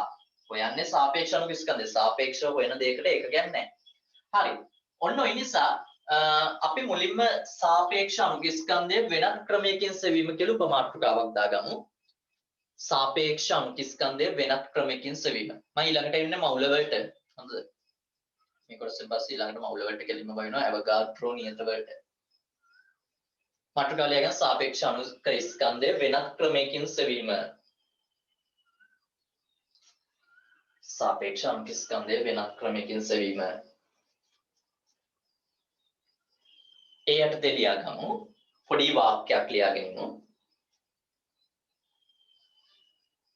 පොඩි වාක්‍යයක්. යම් මූලද්‍රව්‍යක හරියටම ලියන්න වචන.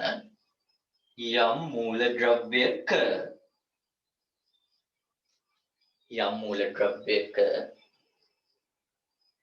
සාපස් දන්නේ නම් සාපේක්ෂ පරමාණු ස්කන්ධය. හොඳද? සාපස් දන්නේ නම්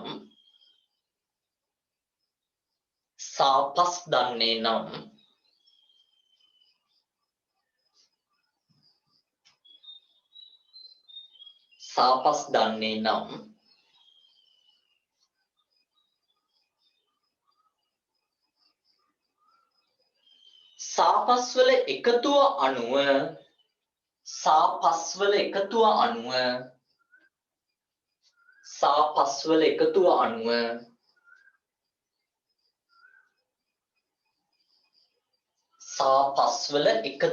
අණුව අණුවක සාපේක්ෂ අණු ස්කන්ධය සොයාගත හැක. අණුවක සාපේක්ෂ අණු ස්කන්ධය සොයාගත හැක. අණුවක සාපේක්ෂ අණු ස්කන්ධය සොයාගත හැක. අණුවක සාපේක්ෂ අණු ස්කන්ධය සොයාගත හැක. අණුවක සාපේක්ෂ අණු ස්කන්ධය සොයාගත හැක. වරහණක් ඇතුළේ ලියාගමු. වරහණක් ඇතුලේ සාපස් අගය සෑම විටම ලබා දේ. වරහණක් ඇතුලේ ලියාගන්න. සාපස් අගය සෑම විටම ලබා දේ.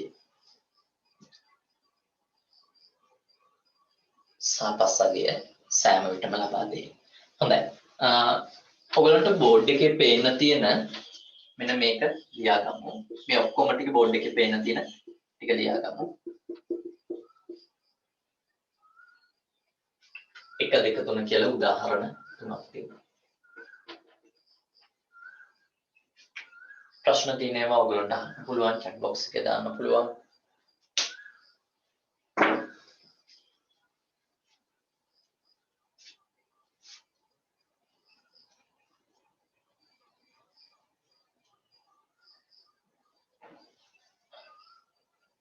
වීඩියෝස් බලන ඒවා මග හැරුණා නම් මම ඒවා අද අප්ලෝඩ් කරනවා.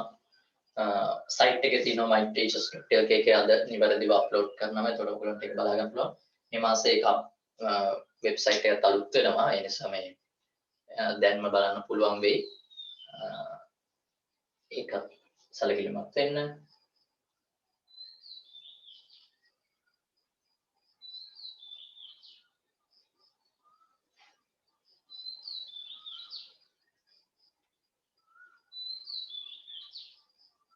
මේ හොයන ක්‍රමේ අලුත්මයට චුට්ටක් පැටලී සාගත වෙයි. අපි ගණන් කීපයක් හදනවා. හොඳද?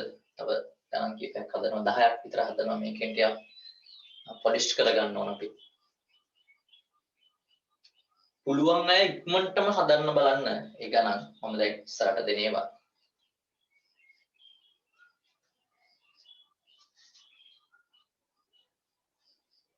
මේක කප් වෙලා තියෙනවා. උදාහරණ ටික මේ අර කලින් කිව්වා වගේ මායිමත් චුට්ට මතක කරනවා නම් ඇමෝනියා වල සාපේක්ෂ අණු ස්කන්ධය හොයන්නේ ඇමෝනියා කියන කෙනාගේ නයිට්‍රජන්ට අදාළව සාපේක්ෂ පරමාණු ස්කන්ධයට එකතු කරනවා. මෙයා සතුව හයිඩ්‍රජන් 3 දෙනෙක් ඉන්න නිසා එක්වරක් 3 කියලා හයිඩ්‍රජන් 3 දෙනෙක්.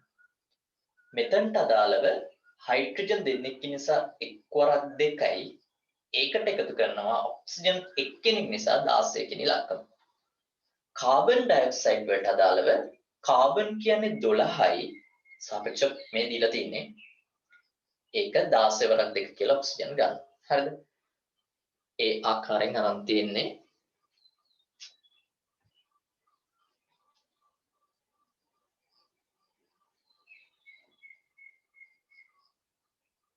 ඔව් මට සංයෝගයක් කියලා තිනවා පොටෑසියම් ෆොස්ෆේට් කියලා සංයෝගයක්.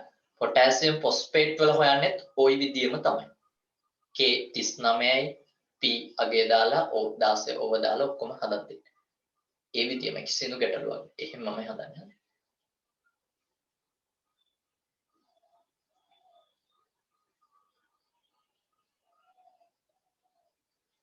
තාම එක් ප්‍රදේශවල සිග්නල් ගැටලු තියෙද?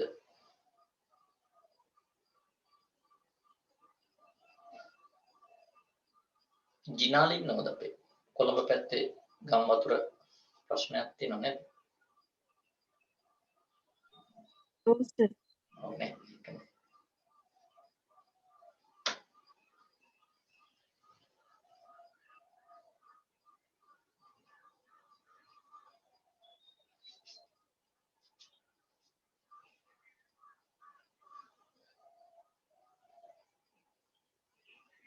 හරි. ඔන්න අපි උදාහරණ කිහිපයක් හදන්න යන්නේ නැවත.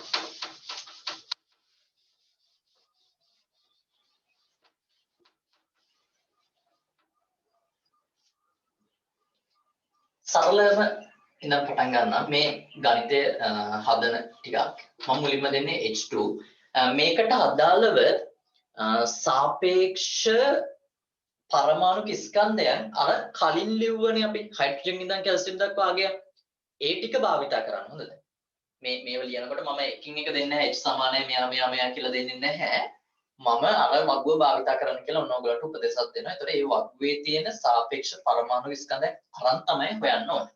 හරි. දෙක මම දෙන්නම් නයිට්‍රජන් N2 කියන අණුව තුන HCl දෙන්නම්. හතරවෙනි කෙනාට H2O මම ලිව්වනේ කලින් නේද? C6H12O6. ඔයගොල්ලෝ දන්න කෙනෙක් ග්ලූකෝස් පස්වෙනි කෙනා විදියට මම දෙන්නම් කැල්සියම් කාබනේට්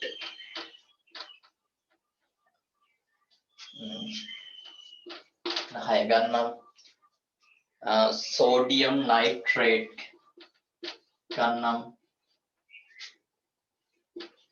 හත්වෙනි කෙනා විදියට මම ගන්නවා H2SO4 සල්ෆියුරික් අම්ලය අටවෙනි කෙනා විදියට මම ගන්නවා HNO10 nitric අම්ලය නවවෙනි කෙනා විදියට මම ගන්නේ සෝඩියම් කාබනේට් නම දෙනෙක් ලියලා තිනවා මේ නම දෙනාට අනුව පොඩ්ඩක් තනියම try කරමු answers ඉක්මනට මට ඔයගොල්ලෝ chat box එකේ දාන්න පුළුවන් හදලා හරිද try එකක් දෙන්න සංකීර්ණ අණු කිහිපයකුත් තියෙනවා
good answers කට්ටිය දාලා තිනවා.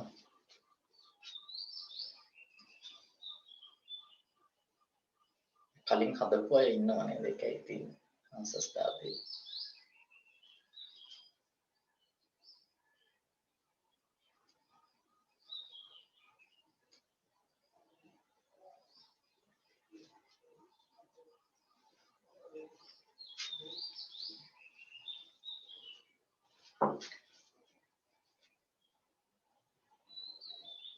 අර වගුව බලන්න ඕනද? වගුවෙන් තමයි ගන්න ඕන අදහස.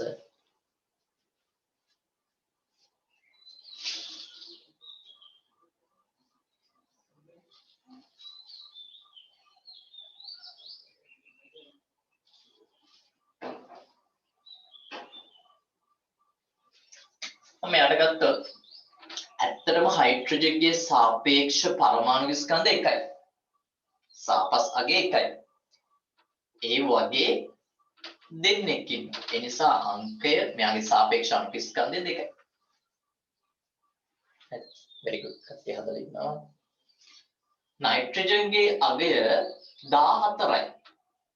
එයා වගේ දෙන්නෙක් නිසා 28යි.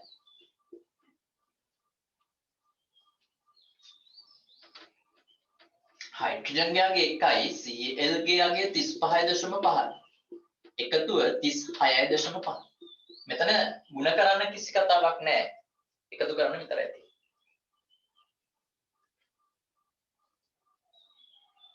වරහන තැන් ඕන කියන්නේ මෙහෙමයි අපි අර පොඩ්ඩක් යම් දෙයක පිළිවෙලක් තියෙන්න එපා ගොඩක් අය සමහරට කියලා දෙනවා මේක ඕනේ නැහැ වරහන දාන්න මෙතනදී නෙවෙයි ඉස්සරහ තැන්වලදී ගොඩක් වුණා. මෙන්න මෙතනදී වරහන අත්‍යවශ්‍යයි.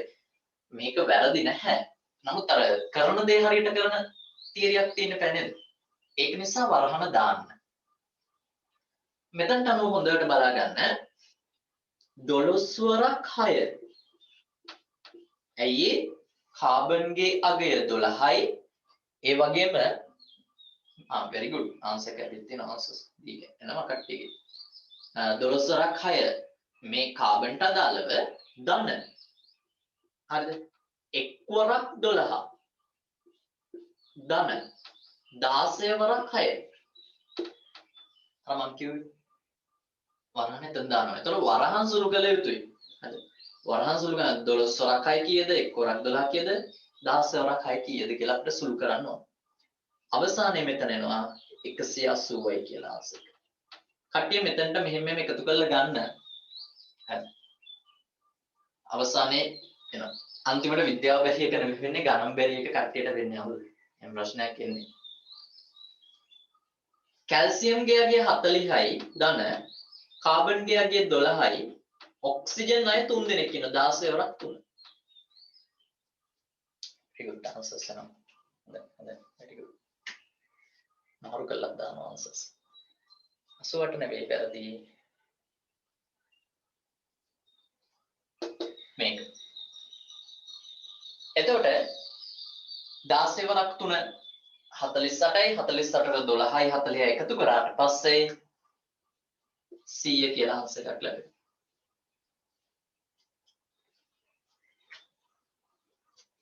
ඊළඟ එකටත් answers දාලා තියෙන්නේ. මේ පළවෙනි පස් දෙනාට අදාළව. සුපයි හොඳයි.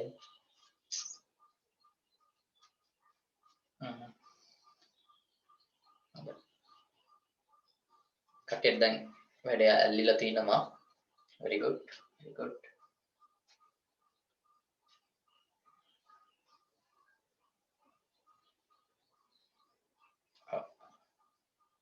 හොඳයි. සෝඩියම් නයිට්‍රේට් අදාළව 23 ධන 14 ධන 16 වරක් 3. හරි. 16 වරක් 3. මෙතනට අදාළව 1 වරක් 2 ධන 32 ධන 16 වරක් 4.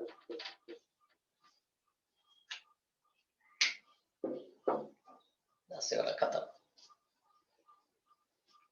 මෙතනට අදාළව 1 ධන 14 ධන 16 වරක් 3.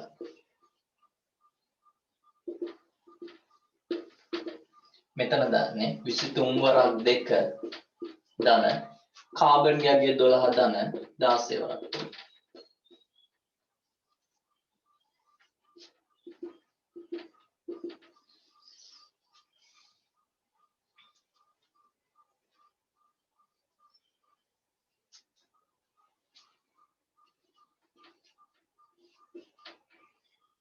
सोडियम कार्बोनेट क्या की सोडियम नाइट्रेट अल्थिंग गत्ता इन्होंने किया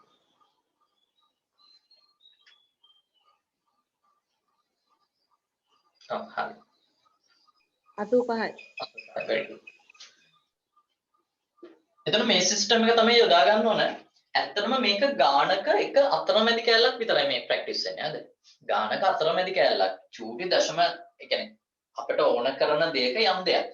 හොඳට මතක තියාගන්න ඔයගොල්ලෝ සාපේක්ෂ අණු ස්කන්ධ හෙව්වේ. ඒතර මේ අයගේ කවදාවත් ඒකකයක් නැහැ. සාපේක්ෂ අණු ස්කන්ධ වලට ඒකකයක් නැහැ. හරිද? අටලව ගන්න එපා මේ කතාව. හරි. හැමෝම ආන්සර්ස් දාගන්න ඇති. මේවා සමහර වෙලාවට ඔයගොල්ලන්ට අප ඕනම කෙනෙක්ට යම් දෙයක් අමතක වෙනවා. ඒක සාමාන්‍ය ස්වභාවය.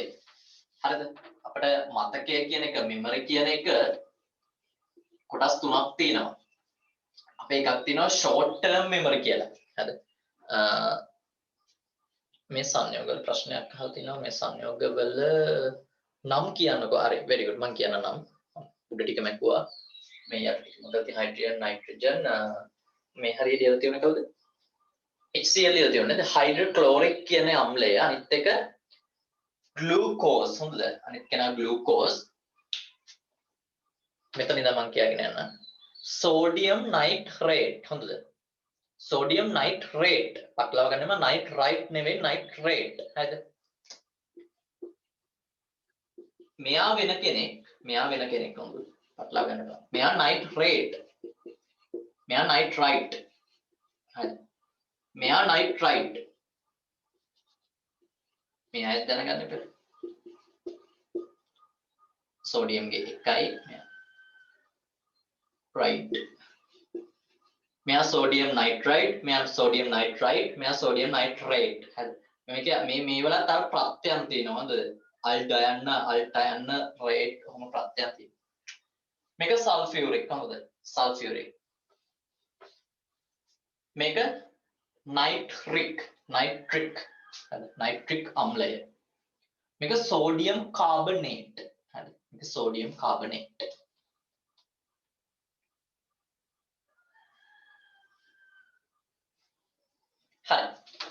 මම කියාගෙන ගියේ මෙමරි එකේ අර අපේ මතකයට දාගන්න පුළුවන් ක්‍රමයක් තියෙනවා මෙමරි එකේ ගොඩාක් වෙලාවට අපි ෂෝට් ටර්ම් මෙමරි තමයි අපේ තියෙන්නේ STM ලොන්ග් ටර්ම් මෙමරි එකක් අපිට ඇති කරගන්න මේ විභාග ක්‍රමවේදය අපි භාවිත කරනවා ෂෝට් ටර්ම් මෙමරි එකකදී ගොඩාක් වෙලාවට ඕනම දෙයක් අප දැන් හිතන්න දැන් මේ උගන්වන දේ තව විනාඩි කිහිපයකින් අමතක වෙනවා ඒක සාමාන්‍ය දෙයක් මේ උගන්වන දේ දැන් උගන්වලා ඉවර වෙච්ච දේ දැන් ඕන්නම් මම නිකන් ඇහුවොත් අපි අද දවසේ මුලින්ම හදපු ගාන මොකක්ද කියලා එකපාරට එනවද නෑ මටවත් එන්නේ ඒ හැටි ඒ අපේ මෙමරි එකේ හැටි මොකද ඔයගොල්ලෝ IT කරන කෙනෙක් නම් දන්නවා අපේ ওই කම්පියුටර් එක RAM එකක් කියලා එකක් තියෙනවා RAM එක කියන්නේ తాවකාලික මතක ගබඩාවක් අන්න ඒ වගේ තමයි මේ ෂෝට් ටර්ම් මෙමරි එක අපේ ඇඟේ එතකොට අපේ ඇඟේ මේ ෂෝට් ටර්ම් මෙමරි එක අපි తాවකාලිකව දාගන්නේ තාවකාලිකව දාගන්නා සමහර දේවල්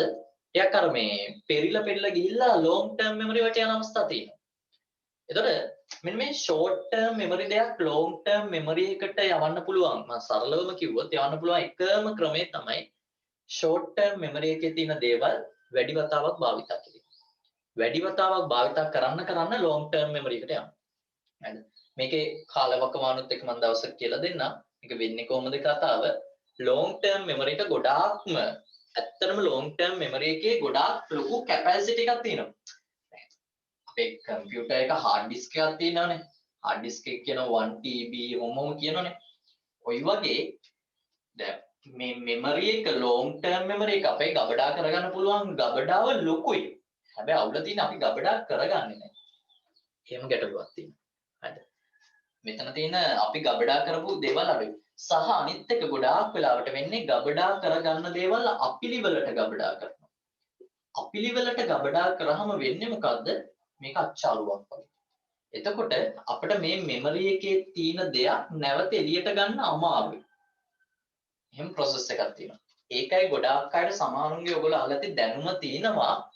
හැබැයි උත්තර ලියා ගන්න බැරි කට්ටිය ඉන්නවා. ඔහොම අය ඉන්නවා. එතකොට මේ හැමදේම අපේ මෙමරි එකේ අපේ කාමරයක පොත් රාක්කයක හරියට තියෙනවා වගේ අපි මේ මෙමරි එකට දාන්න ඕන ක්‍රමවේදයක් තියෙනවා. එහෙම හරියට පිළිවෙලට දැම්මොත් තමයි අපිට මේ දේවල් නැවතත් ගන්නත් පුළුවන් වෙන්නේ. හරියට ටිකක් මවා ගන්න බ්‍රේන් එකේ එක පැත්තක් වෙන් කරගන්න සයන්ස් වලට අනිත් පැත්ත මැක්ස් වලට අනිත් පැත්ත. මේක මවා ගන්න. ගොඩාක් වෙලාවට මැවීමේ ක්‍රියාවලියේදී අපේ මනසට ගොඩාක් සහනයක් ලැබෙනවා. හරි. ඒ නිසා චුට්ටක් ඒක ගැනත් අපි කතා කරමු ඉදිරියේදී. හරි. දැන් ඔන්න එනවා මම දැන් හොඳටම ඔයගොල්ලෝ සාපේක්ෂ අණුක ස්කන්ධ හරි. දැන් මම එන්නේ අවගාඩ්‍රෝ නියතයට.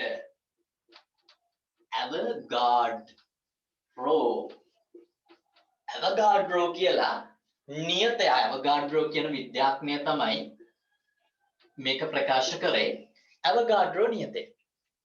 දැන් මෙතන සංඛ්‍යාවක් ගැන කියන්නේ. අවගාඩ්‍රෝ අංකයක් තියෙනවා. මේ අගය ඇත්තටම පර්යේෂණාත්මකව පෙන්වා දීපු එකක්. හැබැයි මේ ලෝකේ කවුරුවත් මේක ගණන් කරපු කෙනෙක් නැහැ. ගණන් කරන්න බෑ. අනිත් එක තමයි මේ ප්‍රමාණය කෙනෙක්ට ලැබුණොත් දැන් හිතන්න 6.0 මම ඒ අගය ලියන්නම් ඔයගලන්ට පැහැදිලි වෙන්න 6.02 ගුණ කිරීම 1023 පටලව ගන්න එපා 6.02 හොඳ අලුත් සිලබස් එකේ 2.2 තියෙන්නේ 2.3 නෙවෙයි හොඳ 6.02 ගුණ කිරීම 1023 මේ අගය 1023 හොඳ ඍණ නෙවෙයි ධන අගයක් ඒක ඒ සංඛ්‍යාවට අපි කියනවා අවගාඩ්‍රෝ සංඛ්‍යාව කියලා. මොකද්ද මේ සංඛ්‍යාව? මේ කියන විදිහට මේ අගය 6.02 ගුණ කිරීම 1023 නේ. දශම තිත මම ගත්තා. 1 2 3 4 5 6 7 8 9 10 11 12 13 14 15 16 17 19 20 හති. හරිද? කොහොම හරි මේ පොඩ්ඩක් ඔයගොල්ලෝගේ මැක්ස් උගන්වන සර් කෙනෙක්ගෙන් අහන්න මේ ගාන කීයද කියලා. හරි මම නම් දන්නේ නැහැ. අතන මම දන්නේ නැහැ. හරි මම දන්නේ නැහැ. මේ අංකය කියවන විදිය මට පොඩ්ඩක් හොයලා ඕනනම් කියන්න. මම දන්නේ නැහැ. හරිද? මට හරි. හරි. 6.02 ගුණ කිරීම 1023 මම දීර්ඝ කළා. ලිව්වා. මෙන්න මෙච්චර වැඩි දෙයක් නෙමෙයි. ඕගොල්ලන්ට මෙච්චර කාසි ප්‍රමාණයක් ලැබුණොත් මේ ලෝකයේ ඕගොල්ලෝ ධනපතියෙක් වෙනවා. රුපියල් 180 මම කිව්වා. ඩොලර් වලින් ඩොලර් එකේව ගත්තොත් ඔයගොල්ලෝ හිතා ගන්න බැරි ධනපතියෙක්. ගෙදරක ඔයගොල්ලෝ කඩේක මුදල මේ ලංකාවේ අඩුම තරමේ ඔයගොල්ලන්ට ටොෆිවත් මෙච්චර ගන්න නැහැ. ලංකාවේ ටොෆි නැහැ මෙච්චර. ලෝකෙවත් නැහැ. මේ අගය බැලුවොත්. ඒ තරම් මේ අගය ලොකුයි. මේ අගය ගැන මම පොඩි ප්‍රකාශයක් කරොත් මේ අගය ඔයගොල්ලෝ ලෝකේ හැමතැනම තියෙන ටොපි ටික එකතු කරලා මෙහෙට ගෙන්නකො. නැව් ගානක් පුරවන්න පුළුවන්. ඒ නැව් ගාන පුරවලත් ගේන්න බැරි තරම්. නැවක නම් මතක් නොකර ඉන්න තරමට හොඳයි නේ මේ දවස්වල. කොහොම හරි මෙන්න මෙතනදි වෙන්නේ මෙන්න මේ අගය අති විශාල අගයක්. මේ විශාල අගයට අපි කියනවා අවගාඩ්‍රෝ නියතය කියලා. මේ අගයට කියන්නේ අවගාඩ්‍රෝ නියතය නැත්නම් අවගාඩ්‍රෝ අංකය. මේ අංකය හරි විශාලයි. ගොඩාක් විශාලයි. හැබැයි ගොඩාක් විශාල වුණාට අපිට මෙන්න මේ අගයෙන් අගය කියන එක චූටිම දේවල් මනින්න පුළුවන්. උදාහරණයක් විදියට මේ අවගාඩ්‍රෝ කියන කෙනා මෙහෙම දෙයක් කියනවා. මෙන්න මේ කියන ප්‍රකාශය වැදගත්. මේ අගය කවදාවත් ඔයගොල්ලෝ අර කිව්වා වගේ මෙහෙම ලියන්න අවශ්‍ය නැහැ. මම පොඩ්ඩක් අර පැහැදිලි කරන්න ලිව්වේ බිංදු 20ක් තියෙනවා. මොකද 23 වෙනි බලෙන් ගුණ කරනකොට මේ දශම තිත 3 තැනක් පැන්නා. ඒ 3 තැන පැනලා තමයි 20ක් ලියුවේ බිංදු. හොඳයි. බිංදු 23ක් එන්නේ නැහැ. ගණිතයට අනුව හරිද? එතකොට මේ අගය මෙයා ප්‍රකාශ කළා මෙයා මෙහෙම දෙයක් කිව්වා. යම් කෙනෙක්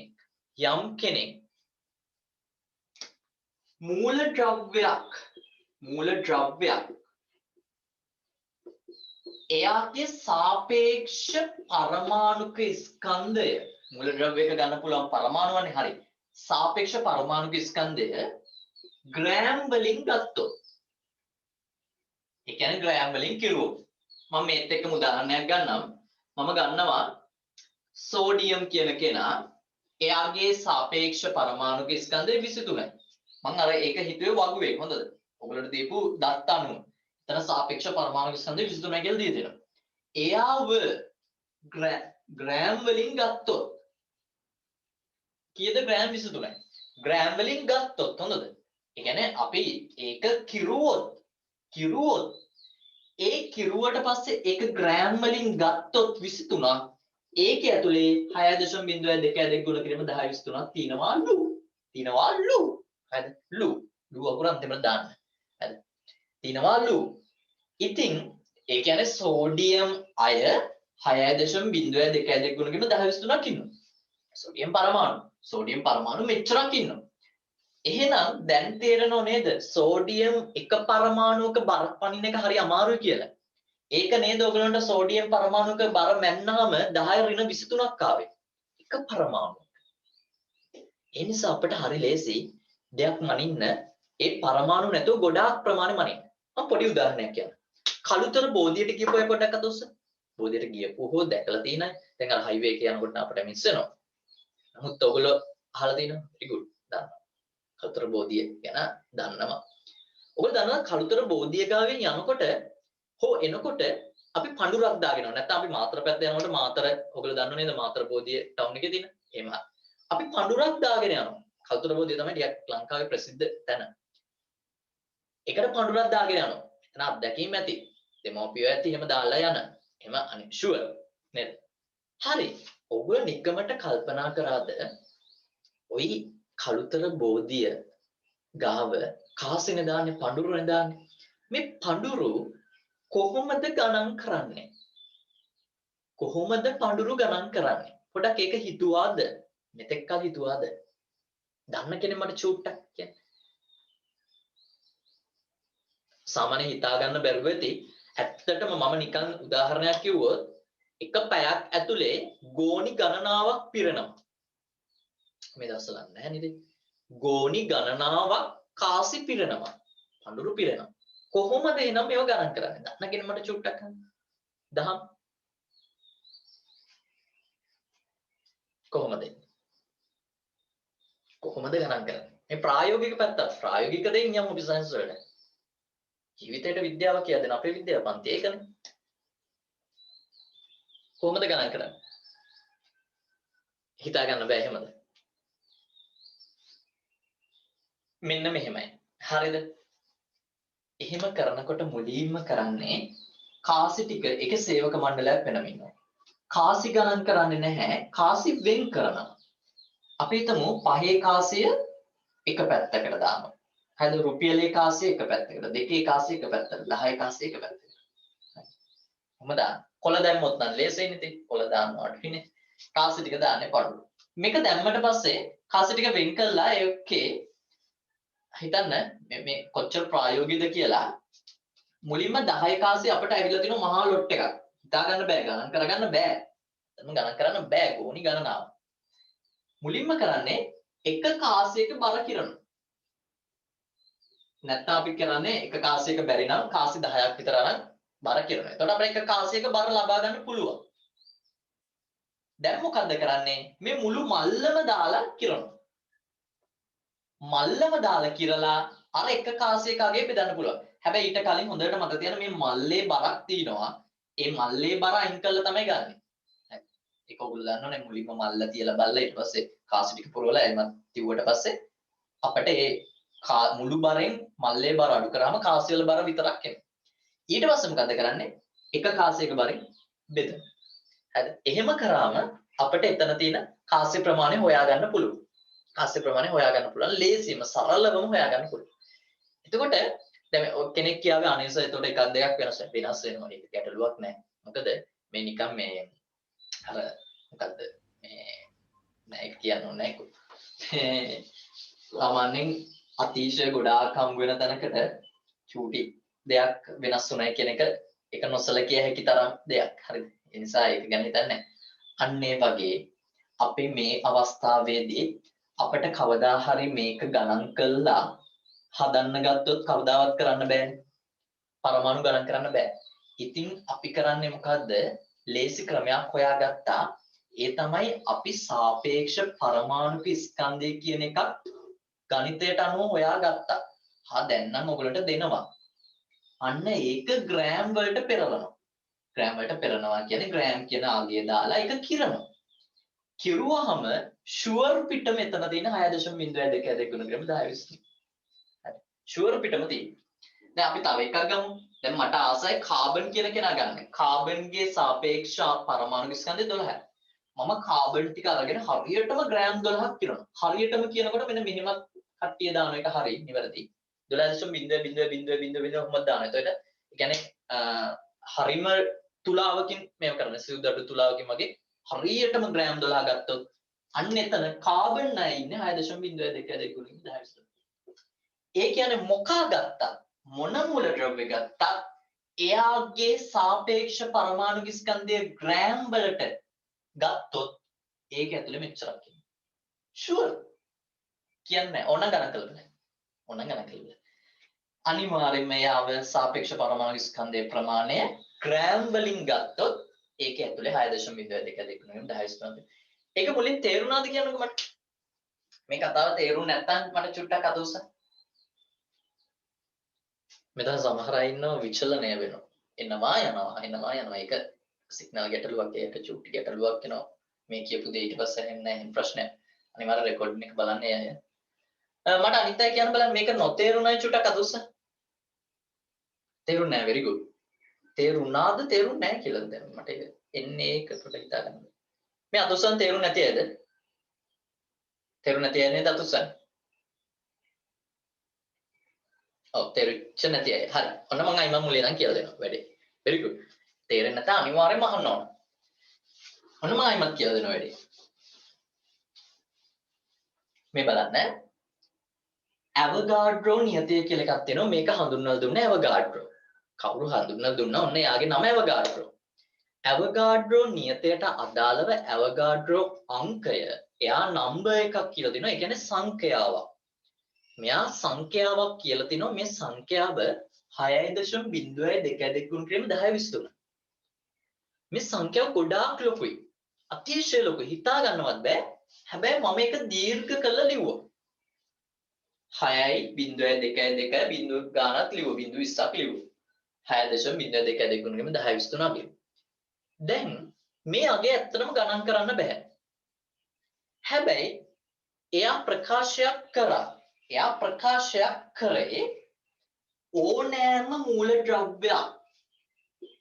ඇත්තටම ඕනෑම මූල ද්‍රව්‍යයක් හෝ ඔන්න මම තව දෙයක් ගන්න එකතු කරා අණුවක්. ඕනෑම මූල ද්‍රව්‍යයක් හෝ අණුවක් එයාගේ සාපේක්ෂ පරමාණු ස්කන්ධය හෝ සාපේක්ෂ අණු ස්කන්ධය. ඒ කියන්නේ මේ කියන්නේ කලින් හොයපු දේවල්. සාපේක්ෂ පරමාණු ස්කන්ධය හෝ සාපේක්ෂ අණු ස්කන්ධය ග්‍රෑම් වලින් ගත්තොත් අන්නේ ග්‍රෑම් ඇතුලේ 6.02 ගුණ ක්‍රම 10 23යි පරමාණු හෝ අණු තියෙනවා. උදාහරණයක් විදියට ගත්තොත් මම ජලය ගන්නම්කෝ. මම එකක් ගන්නවා H2O අනිත් කෙනාව ගන්නවා මෙතනට N2 නෑ මූල ද්‍රව්‍යයක් ගන්නවා මම කාබන්ම ගන්නවා කාබන් කියන කෙනාගේ සාපේක්ෂ පරමාණු ස්කන්ධය 12යි. ඔබ හොඳටම දන්න එකක නෑ. ජලය කියන කෙනාගේ බලන්න ඕන සාපේක්ෂ අණු ස්කන්ධය. පරමාණු ස්කන්ධය නෑ යට අණුවක් නිසා. එයාගේගේ 18යි. කොහොමද 18යි මම කියලා හරියටම ගත්තේ මම ගාන හැදුව කලින්. නැත්තම් බලයි කොහොමද ආවේ කියලා. මෙයා කියන්නේ මේ අගය මොනාගේද සාපේක්ෂ පරමාණු ස්කන්ධය. මේ අගය හොයාගත්ත අගය. කාබන් ටිකක් අරගෙන ග්‍රෑම් 12ක් කිරුව. කාබන් ටිකක් අරගෙන ග්‍රෑම් 12ක් කරනවා. ඒ කියන්නේ මේ සාපේක්ෂ පරමාණු ස්කන්ධයේ අගයට සමාන ග්‍රෑම් ප්‍රමාණයක් කිරනවා. තරාදියක දාලා කිරනවා. කිරුවහම ඒකේ ඇතුලේ ග්‍රෑම් 12 ඇතුලේ අනිවාර්යයෙන්ම 6.02 ගුණ කරලා 10 23ක් තියනවලු. අනිවාර්යයෙන්ම තියනවලු. අනිවාර්යෙන් තියනවලු. බය වෙන දෙයක් නැහැ. ඒ වගේම තමයි කවුරු හරි කෙනෙක් ජලය කියන කෙනාගේ සාපේක්ෂ අණුවිශ්වාසයන් 18නේ. කවුරු හරි කෙනෙක් ජලය ග්‍රෑම් 18ක් කිරුවොත් කිරන්න ඕනද? ග්‍රෑම් වලින් ගන්න එහෙම දෙස. ග්‍රෑම් 18ක් කිරලා ගත්තොත් වතුර වීදුරුවකට හරියටම ග්‍රෑම් 18ක් කිරලා ගත්තොත් ඒක විශ්වාස කරන්න ජල අණු 6.02 ගුණකම 10 23ක් තියනවලු. තියනවලු. අනිවාර්යෙන් තියනවලු. එහෙනම් එයා කිව්වේ මේක. මම අර කලුතර බෝධියේ සීන් එක ගත්තේ මම ඒක කියන්න හැදුවේ මේ ගොඩාක් වෙලාවට මේ වගේ අගයන් ගණන් කරන්නේ නැහැ. කාසි ගණන් කරන්නේ නැහැ. ඒ නිසා මොකද්ද කරන්නේ? කිරලා තමයි ඒ කාසිවල කොච්චර තියෙද කියලා අපි හිතාගන්න. හරිද? මම ඒක කිව්වේ නැත්නම් ඔයගොල්ලෝ මේ කතා දෙක මාරු කරගන්නවා. හරිද? මට කියන්න ඕනුනේ ලොකු දේවල් දැන් හිතන්න ඔයගොල්ලෝ අතට වැලි අහුරක් අරගෙන වැලි ටික ගණන් කරන්න බෑනේ. ඒ නිසා කවුරු හරි ඔයගොල්ලන්ට ප්‍රකාශයක් කරනවා වැලි මෙන්න මේ කැටයක බර මෙච්චරයි. ඒ නිසා මේ ඔක්කොම වැලි ටික මැන්නට පස්සේ එක කැටෙන් බෙදුවාම ඔයගොල්ලන්ට වැලි කැට ගන්න ලැබෙනවා කියලා. එහෙමනේ කැට ගන්නවා යන්නේ. වැලි කැට ගන්න. මෙතනදී මම කළා තියෙන්නේ ඊට වඩා සරල දෙයක් ඇවගාඩ්‍රෝ කියලා කෙනා ඉදිරිපත් කළා. එයා කියලා තිනෝ නෑ. වැලි වල නියතයක් තියෙනවලු. ඒ වැලි හරියටම ග්‍රෑම් 12ක් කිරුවොත් වැලි ග්‍රෑම් 12ක් කිරුවොත් ඒකෙ මෙච්චරක් තියෙයි කියලා කියන්නේ. ඒකෙ මෙච්චරක් තියෙයි කියලා කියන්නේ. හරිද? එහෙම දෙයක් මේ කියන්නේ. ටිකක් වෙනස් සංකල්පයක්. හැබැයි ඇත්තටම මේක තියෙනවා කියලා අපිට හිතන්න වෙනවා. නැත්තම් බෑ. නැත්තම් ඉස්සරහට යන්න බෑ. එහෙනම් මේ අගය ග්‍රෑම් වලින් කිරලා ගත්තොත් ඒකේ ඇතුලේ ෂුවර් පිට මෙච්චර සංඛ්‍යාවක් තියෙනවා. දැන් අනිත් කාරණේ මම ඊටත් තව චූට්ටක් ඉස්සරහට එන්නම් මේකේ. මේ අගය හරි ලොකුයි. 6.02 ගුණ කිරීම 10 23යි. දැන් සමහර දේවල් වලට ලොකු දේවල් වලට තනි වචනයක් කියනෝ නේද? තනි වචන කියන ඒවා සිංහල වල ඇති නේද? එහෙම එකක් තියෙනව නේද? ඔව්. මොකක් හරි එකකට තනි වචනයක් මට කියන්න. මම නම් දන්නේ නැහැ. කවුරු හරි පොඩ්ඩක් කියලා දෙන්න මට. ලොකු දෙයකට තනි වචනයක් යොදන විදිය. තනි වචනය යොදන අවස්ථාව. මම එකපාරට ඔළුවට එන්නේ නැහැ. එහෙමව නැද්ද? ඔයගලන්ටත් එන්නේ නැතුව එකපාරට. මෙහෙම. මම මෙහෙම සරල උදාහරණයක් ගන්නම්. පොත් 12කට ඔයගොල්ලෝ තනි වචනේ මොකද්ද කියන්නේ? පොත් 12ක්. පොත් කියන ඒවා 12ක්. සරල භාෂාවෙන්. පොත්. ඕකේ බල. දුසිමක් very good. දුසිමක් කියලා කියනවා. ඇයි ඔයගොල්ලෝ දුසිම කියලා කියන්නේ? අමාරු අයක භාවිතා කරන සමහරව භාවිතා කරන්නේ නැහැ. මම ඉස්සර පොඩි කාලේ ගිහිල්ලා අපේ දෙමව්පියෝ කඩේ ගිහිල්ලා දුසිමක් කිව්වා. මං හරි ප්‍රශ්නේ මේ මොකද්ද මේ කියන්නේ කියලා. ඉතින් අංකේ අපි අංක ගණිතෙන් ඉගෙනගෙන ඉන්නේ. ඕක කියන්නේ මොකද කියන එක හරි ප්‍රශ්නේ. දැන් දුසිමක් කියන්නේ 12ට. ඇයි දුසිම කියන වචනේ භාවිතා කරේ? අපිට පහසුයි. ඇත්තටම පහසුයි. දුසිමක් දෙන්න කිව්වා මේ පුද්ගලයා දන්නවා 12ක් තමයි මෙයා ඉල්ලන්නේ කියලා. ඒ සංකල්පය. දැන් හිතන්න දැන් ඕගොල්ලොන්ට කවුරු හරි කියනවා ඔන්න ගුරුවරයෙක් කියනවා සාපේක්ෂ පරමාණු ස්කන්ධයේ ග්‍රෑම් 12 කිරලා ගත්තාම මෙතන තියෙන පරමාණු ගාන කීයද? දැන් ඔයගොල්ලෝ දමාගෙන 6.02 ගුණ කියන 23යි කියලා කියාගෙන යනවා. ඕකේ පා වෙනවා. මෙන්න මේ ඉලක්කමට තනි වචනයක් තියෙනවා. මේ කියන ඉලක්කමට තනි වචනයක් තියෙනවා. තනි වචනයක්. හරියට පොත් 12ක් කියන නැත්නම් 12 කියන ඉලක්කමට දුසිම කියනවා වගේ මේ ඉලක්කමට තනි වචනයක් තියෙනවා. ඒ වචනය මොකක්ද? එකට අපි කියනවා very good answer everything. මෙන්න මේකට මේ ප්‍රමාණයට අපි කියනවා මෞලයක් කියලා. කවුරු කියලාද? මෞලයක්. මේ ප්‍රමාණයට මෞලයක් කියනවා. යකොන සංකීර්ණ වීගෙන යන්නේ මේ කතාව හරිද? පාඩම සංකීර්ණ වීගෙන යන්නේ. අයිමත් කිව්වොත් සාපේක්ෂ පරමාණු ස්කන්ධය හෝ අණු ස්කන්ධය මැනලා ගත්තා. එයාව ග්‍රෑම් වලින් අරගත්තාම එතන තියනවලු 6.02 ගුණගෙන 10 23ක්.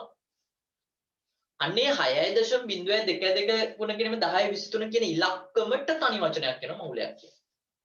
මොකයි ඔය කියලා තියෙන්නේ. හරිද? අපි චූටි කාරණා කිපයක් ලියාගෙන අයිවත් එමු මෙතනට. මේක පොඩ්ඩක් පැටලෙසාගතයි. ලියාගමු මාතෘකාව අවගාඩ්‍රෝ නියතය. අවගාඩ්‍රෝ කන්ස්ටන්ට්. අවගාඩ්‍රෝ නියතය.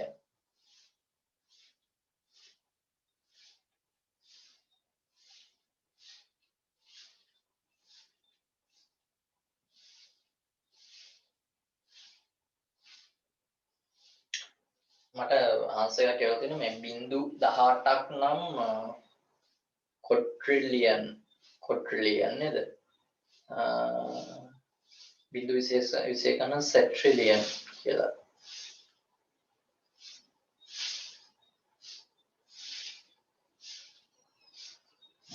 thank you.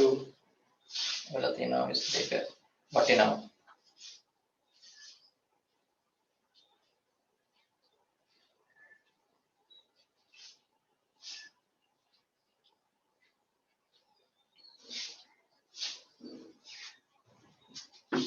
හරිද? ලියාගමු අවගාඩ්‍රෝ නියතය කියලා මාතෘකාව ලියාගත්තා. එතන වෙනින් පාඩේ ලස්සනට ලියාගන්න. ඕනෑම මූලද්‍රව්‍යයක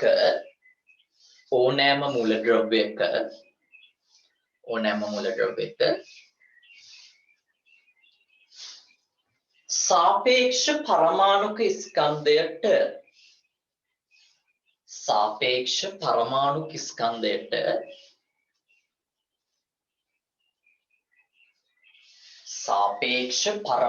ස්කන්ධයට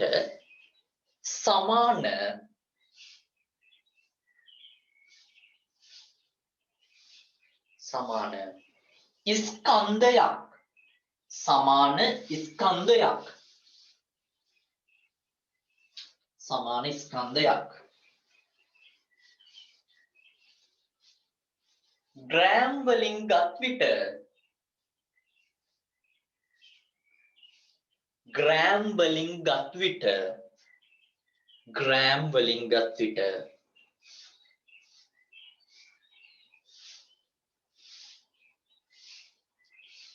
එහි අඩංගු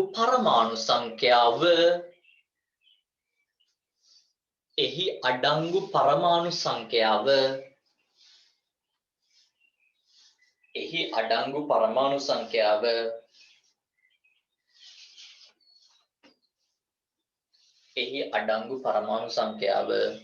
සංඛ්‍යාව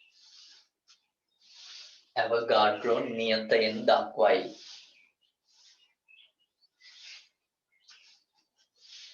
යට රූලෙන් එම අගය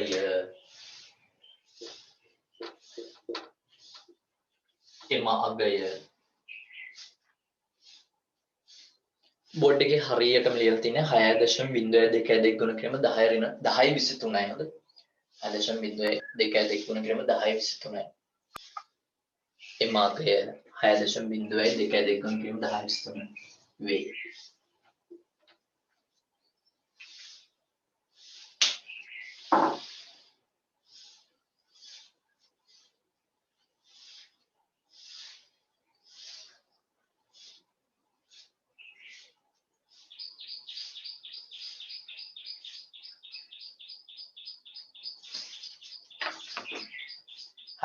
අපි ඔන්න උදාහරණ කිහිපයක් ලියාගෙන යන්නේ. මම කිහිපයක් ලියනවා. දැන් හිතන්න නයිට්‍රජන් ගත්තා, කාබන්, ඔක්සිජන්, ක්ලෝරින්, තව සෝඩියම්. දැන් මේ අයගේ ඇත්තටම සාපේක්ෂ පරමාණුක ස්කන්ධය හොයන්නේ අර පළවෙනියටම ගණිත ක්‍රම වලින්. හොඳ එහෙම හොයාගෙන තමයි මේ ඇත්තටම අගය ගන්නෙ. දැන් කෙනෙක්ට ප්‍රශ්නයක් නෑ ඇත්තටම ඇයි මේ අගය ගත්තේ කියලා. ඔන්න දැන් තමයි හේතුව. මේ අගය ගත්තේ එකක් සාපේක්ෂව බලන්න. අනිත් එක තමයි මෙන්න මේ වගේ පෙරීමක් කරන්න. මේ වගේ தත්ත්වයක් ගොඩ නගා ගන්න. බලන්න නයිට්‍රජන්ගේ සාපේක්ෂ පරමාණු ස්කන්ධය 14යි. කාබන්ගේ 12යි. ඔක්සිජන්ගේ 16යි. ක්ලෝරින්ගේ 35.5යි. මෙයාගේ 23යි. පාඩම් කළ යුතු නැහැ. හරිද? මේ දත්ත දන්න දේවල් සහ දෙනවා මේ සාමාන්‍ය ගානක. හරිද? ඊට පස්සේ මෙයාව ග්‍රෑම් වලින් ගත් විට මෙන්න ග්‍රෑම් වලින් ගත්තොත් ඉතින් මෙයාව ග්‍රෑම් වලින් කරනවා. නයිට්‍රජන් ග්‍රෑම් 14ක් කරනවා. මෙයා ග්‍රෑම් 14ක් කරනවා. මෙයා ග්‍රෑම් 12ක් කරනවා. මෙයා 16ක් කරනවා. මෙයා හරියටම මෙච්චර පරිමාණයක් කරනවා. මෙයා 23ක් කරනවා.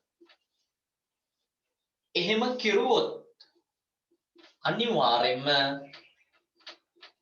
මේකේ කොච්චර තියෙනවද? පරමාණු සංඛ්‍යාව 6.0223 කිරීම 10.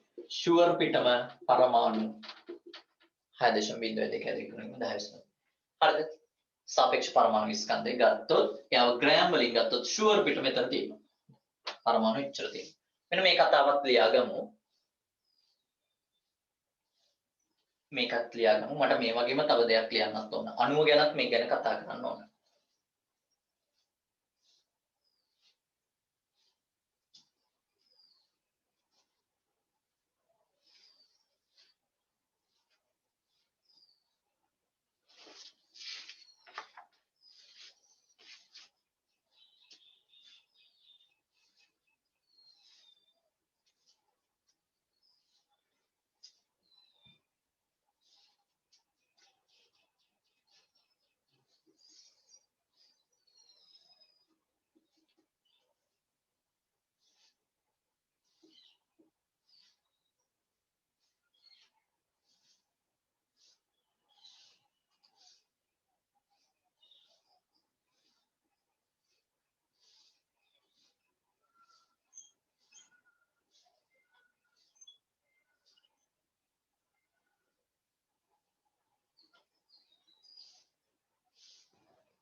දාගෙන අවසන්. මේ තමයි ඒතර සාපේක්ෂ පරමාණු ස්කන්ධය. දැන් මම කරන්නේ නැහැ අණු ස්කන්ධයන් ගන්න යන්නේ. ඒ කියන්නේ පරමාණුවක් විතරක් නෙවෙයි අණුවකුත් අපිට ගත්තොත් එහෙමම තමයි. දැන් ගත්තොත් ජලය H2O, ඇමෝනියා, C6H12O6 කියන ග්ලූකෝස්. දැන් මෙයාගේ සාපේක්ෂ අණු ස්කන්ධය 18යි. මෙයාගේ 17යි. මෙයා 180යි. Calcium carbonate 100යි. මේවා හදලා ගන්න ඒවා හොඳද? මම එකපාරට ලිව්වේ පාඩම් නිසා. මේවා ග්‍රෑම් වලින් ගත්තොත් ග්‍රෑම් 18ක් කිරනවා. මෙයා 17ක් කිරනවා. මෙයා 180ක් ග්‍රෑම් කරනවා. කියන්නේ ග්ලූකෝස් 180ක් කිරනවා. මෙයා ග්‍රෑම් 100ක් කිරනවා. ඔය බයෝ වල එහෙම මතක තියාගන්න මේ කෙමිස්ට්‍රි පැත්ත මේ වලට විතර නෙවෙයි බයෝ වල යදා ගන්න. ඒ ලෙවල් බයෝ කරන්න ගියාම සමහරලාට අපිට හදා ගන්න ඕන මෞලික ප්‍රමාණ ද්‍රාවණය. ද්‍රාවණ හදා ගන්න ඕන මේ බයෝ වල. ඒ වෙලාවේදී අපි ග්‍රෑම් 180ක් කිරලා අරගෙන ඒක දිය කරනවා ඝන ඩෙසිමීටර එකකට. එතකොට අපිට සාන්ද්‍රණය 1යි MOL DM ඍණ 3 ද්‍රාවණයක් ලැබෙනවා. එහෙම ක්‍රමවේද තියෙනවා. බයෝ වල යදා ගන්න හොඳයි. නැත්නම් කෙනෙක් හිතන්නේ මේ කෙමිස්ට්‍රි විතරයි මේවා. නෑ අනිත් ඒවාත් යදෙනවා. මේ හැම කෙනාම මම ග්‍රෑම් වලින් ගත්තේ. ග්‍රෑම් වලින් ගත්තාම මේකේ පරමාණු නෙවෙයි අණු. මොකද මේ අණු ස්කන්ධයනේ. අණු සංඛ්‍යාව මෙච්චරක් එනවා. ඒ කියන්නේ ජල අණු 6.02 ගුණකම 10. කියන්නේ මේ වගේ අණු 6.02 ගුණ 10 23ක් තියෙනවා. එච්චර ප්‍රමාණයක් තියෙනවා හරියටම කිරලා ගත්තා. ඒක තමයි මේ කියලා තියෙන්නේ. හරි. මේ ප්‍රකාශයට දාගමු. හරියටම ලියගෙන සාපේක්ෂ අණු ස්කන්ධය ග්‍රෑම් වලින් ගත් විට අණු සංඛ්‍යාව හොඳද? අණු සංඛ්‍යාව තියෙනවා.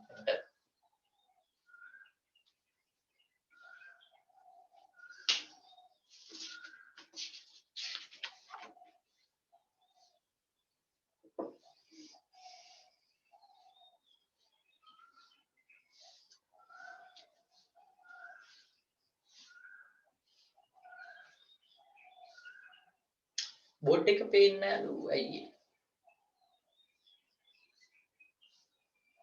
අනිත් පැත්තත් එහෙමද?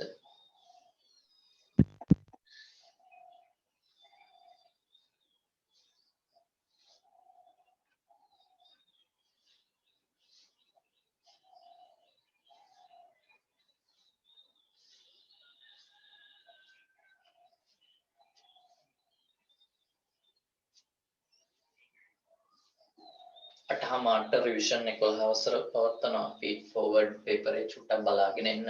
ඒක සාකච්ඡා වෙනවා. 11 ශ්‍රේණියට. හරි.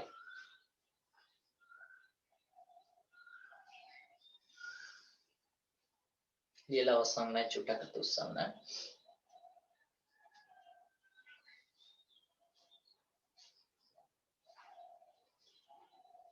හොඳයි. ඔගොල්ලෝ දැන් මේ අවගාඩ්‍රෝ නියතය ගැන හිතන්න. ඇත්තටම මෙතන මහා ලොකු දේවල් නැහැ. හරිද? මෙතන ඇත්තටම තියෙන්නේ හරි සරල දේවල්. ඔගොල්ලෝ මේ සංකීර්ණ කියලා හිතාගත්තට මේවා සරල දේවල්. අපි ඊළඟට මෞලය කියලා මාතෘකාව ලියනවා. අපි ඊළඟ සතියේ හැබැයි මෞලය ගැන කතා කරන්නේ මොකද? නැත්නම් කොහොම එකට පැටලෙනවා. හරිද? ඔයගොල්ලන්ට මේ කාරණේ පැටලෙනවා. නිසා අපි මෙතනදී ඊළඟ දවසේ මෞලය ගැන කතා කරනවා. ලියා ගන්න මාතෘකාව මෞලය කියලා. එතකොට අපිට ඊළඟ දවසේදී කතා කරන්න පුළුවන් ඒ කාරණා. හොඳයි. අපි එහෙනම් මාතෘකාව ලියා ගමු මෞලය කියලා.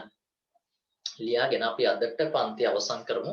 ඊළඟ සතියේ ඉරිදා උදේ 6යි කාලේ සිට 8යි කාල දක්වා අපේ මේ පාඩමේ මෞල කොටස සාකච්ඡා කරනවා. මෞල කොටස තමයි වැදගත්ම කොටස ඔයගොල්ලෝ දන්නවා. නිසා ඒ ගැන අපි කතා කරමු. ඒ නිසා අද අපි ක්ලාස් එක අවසන් කරනවා. ඔබ සැමට ආයුබෝවන්. ආයිබෝන්.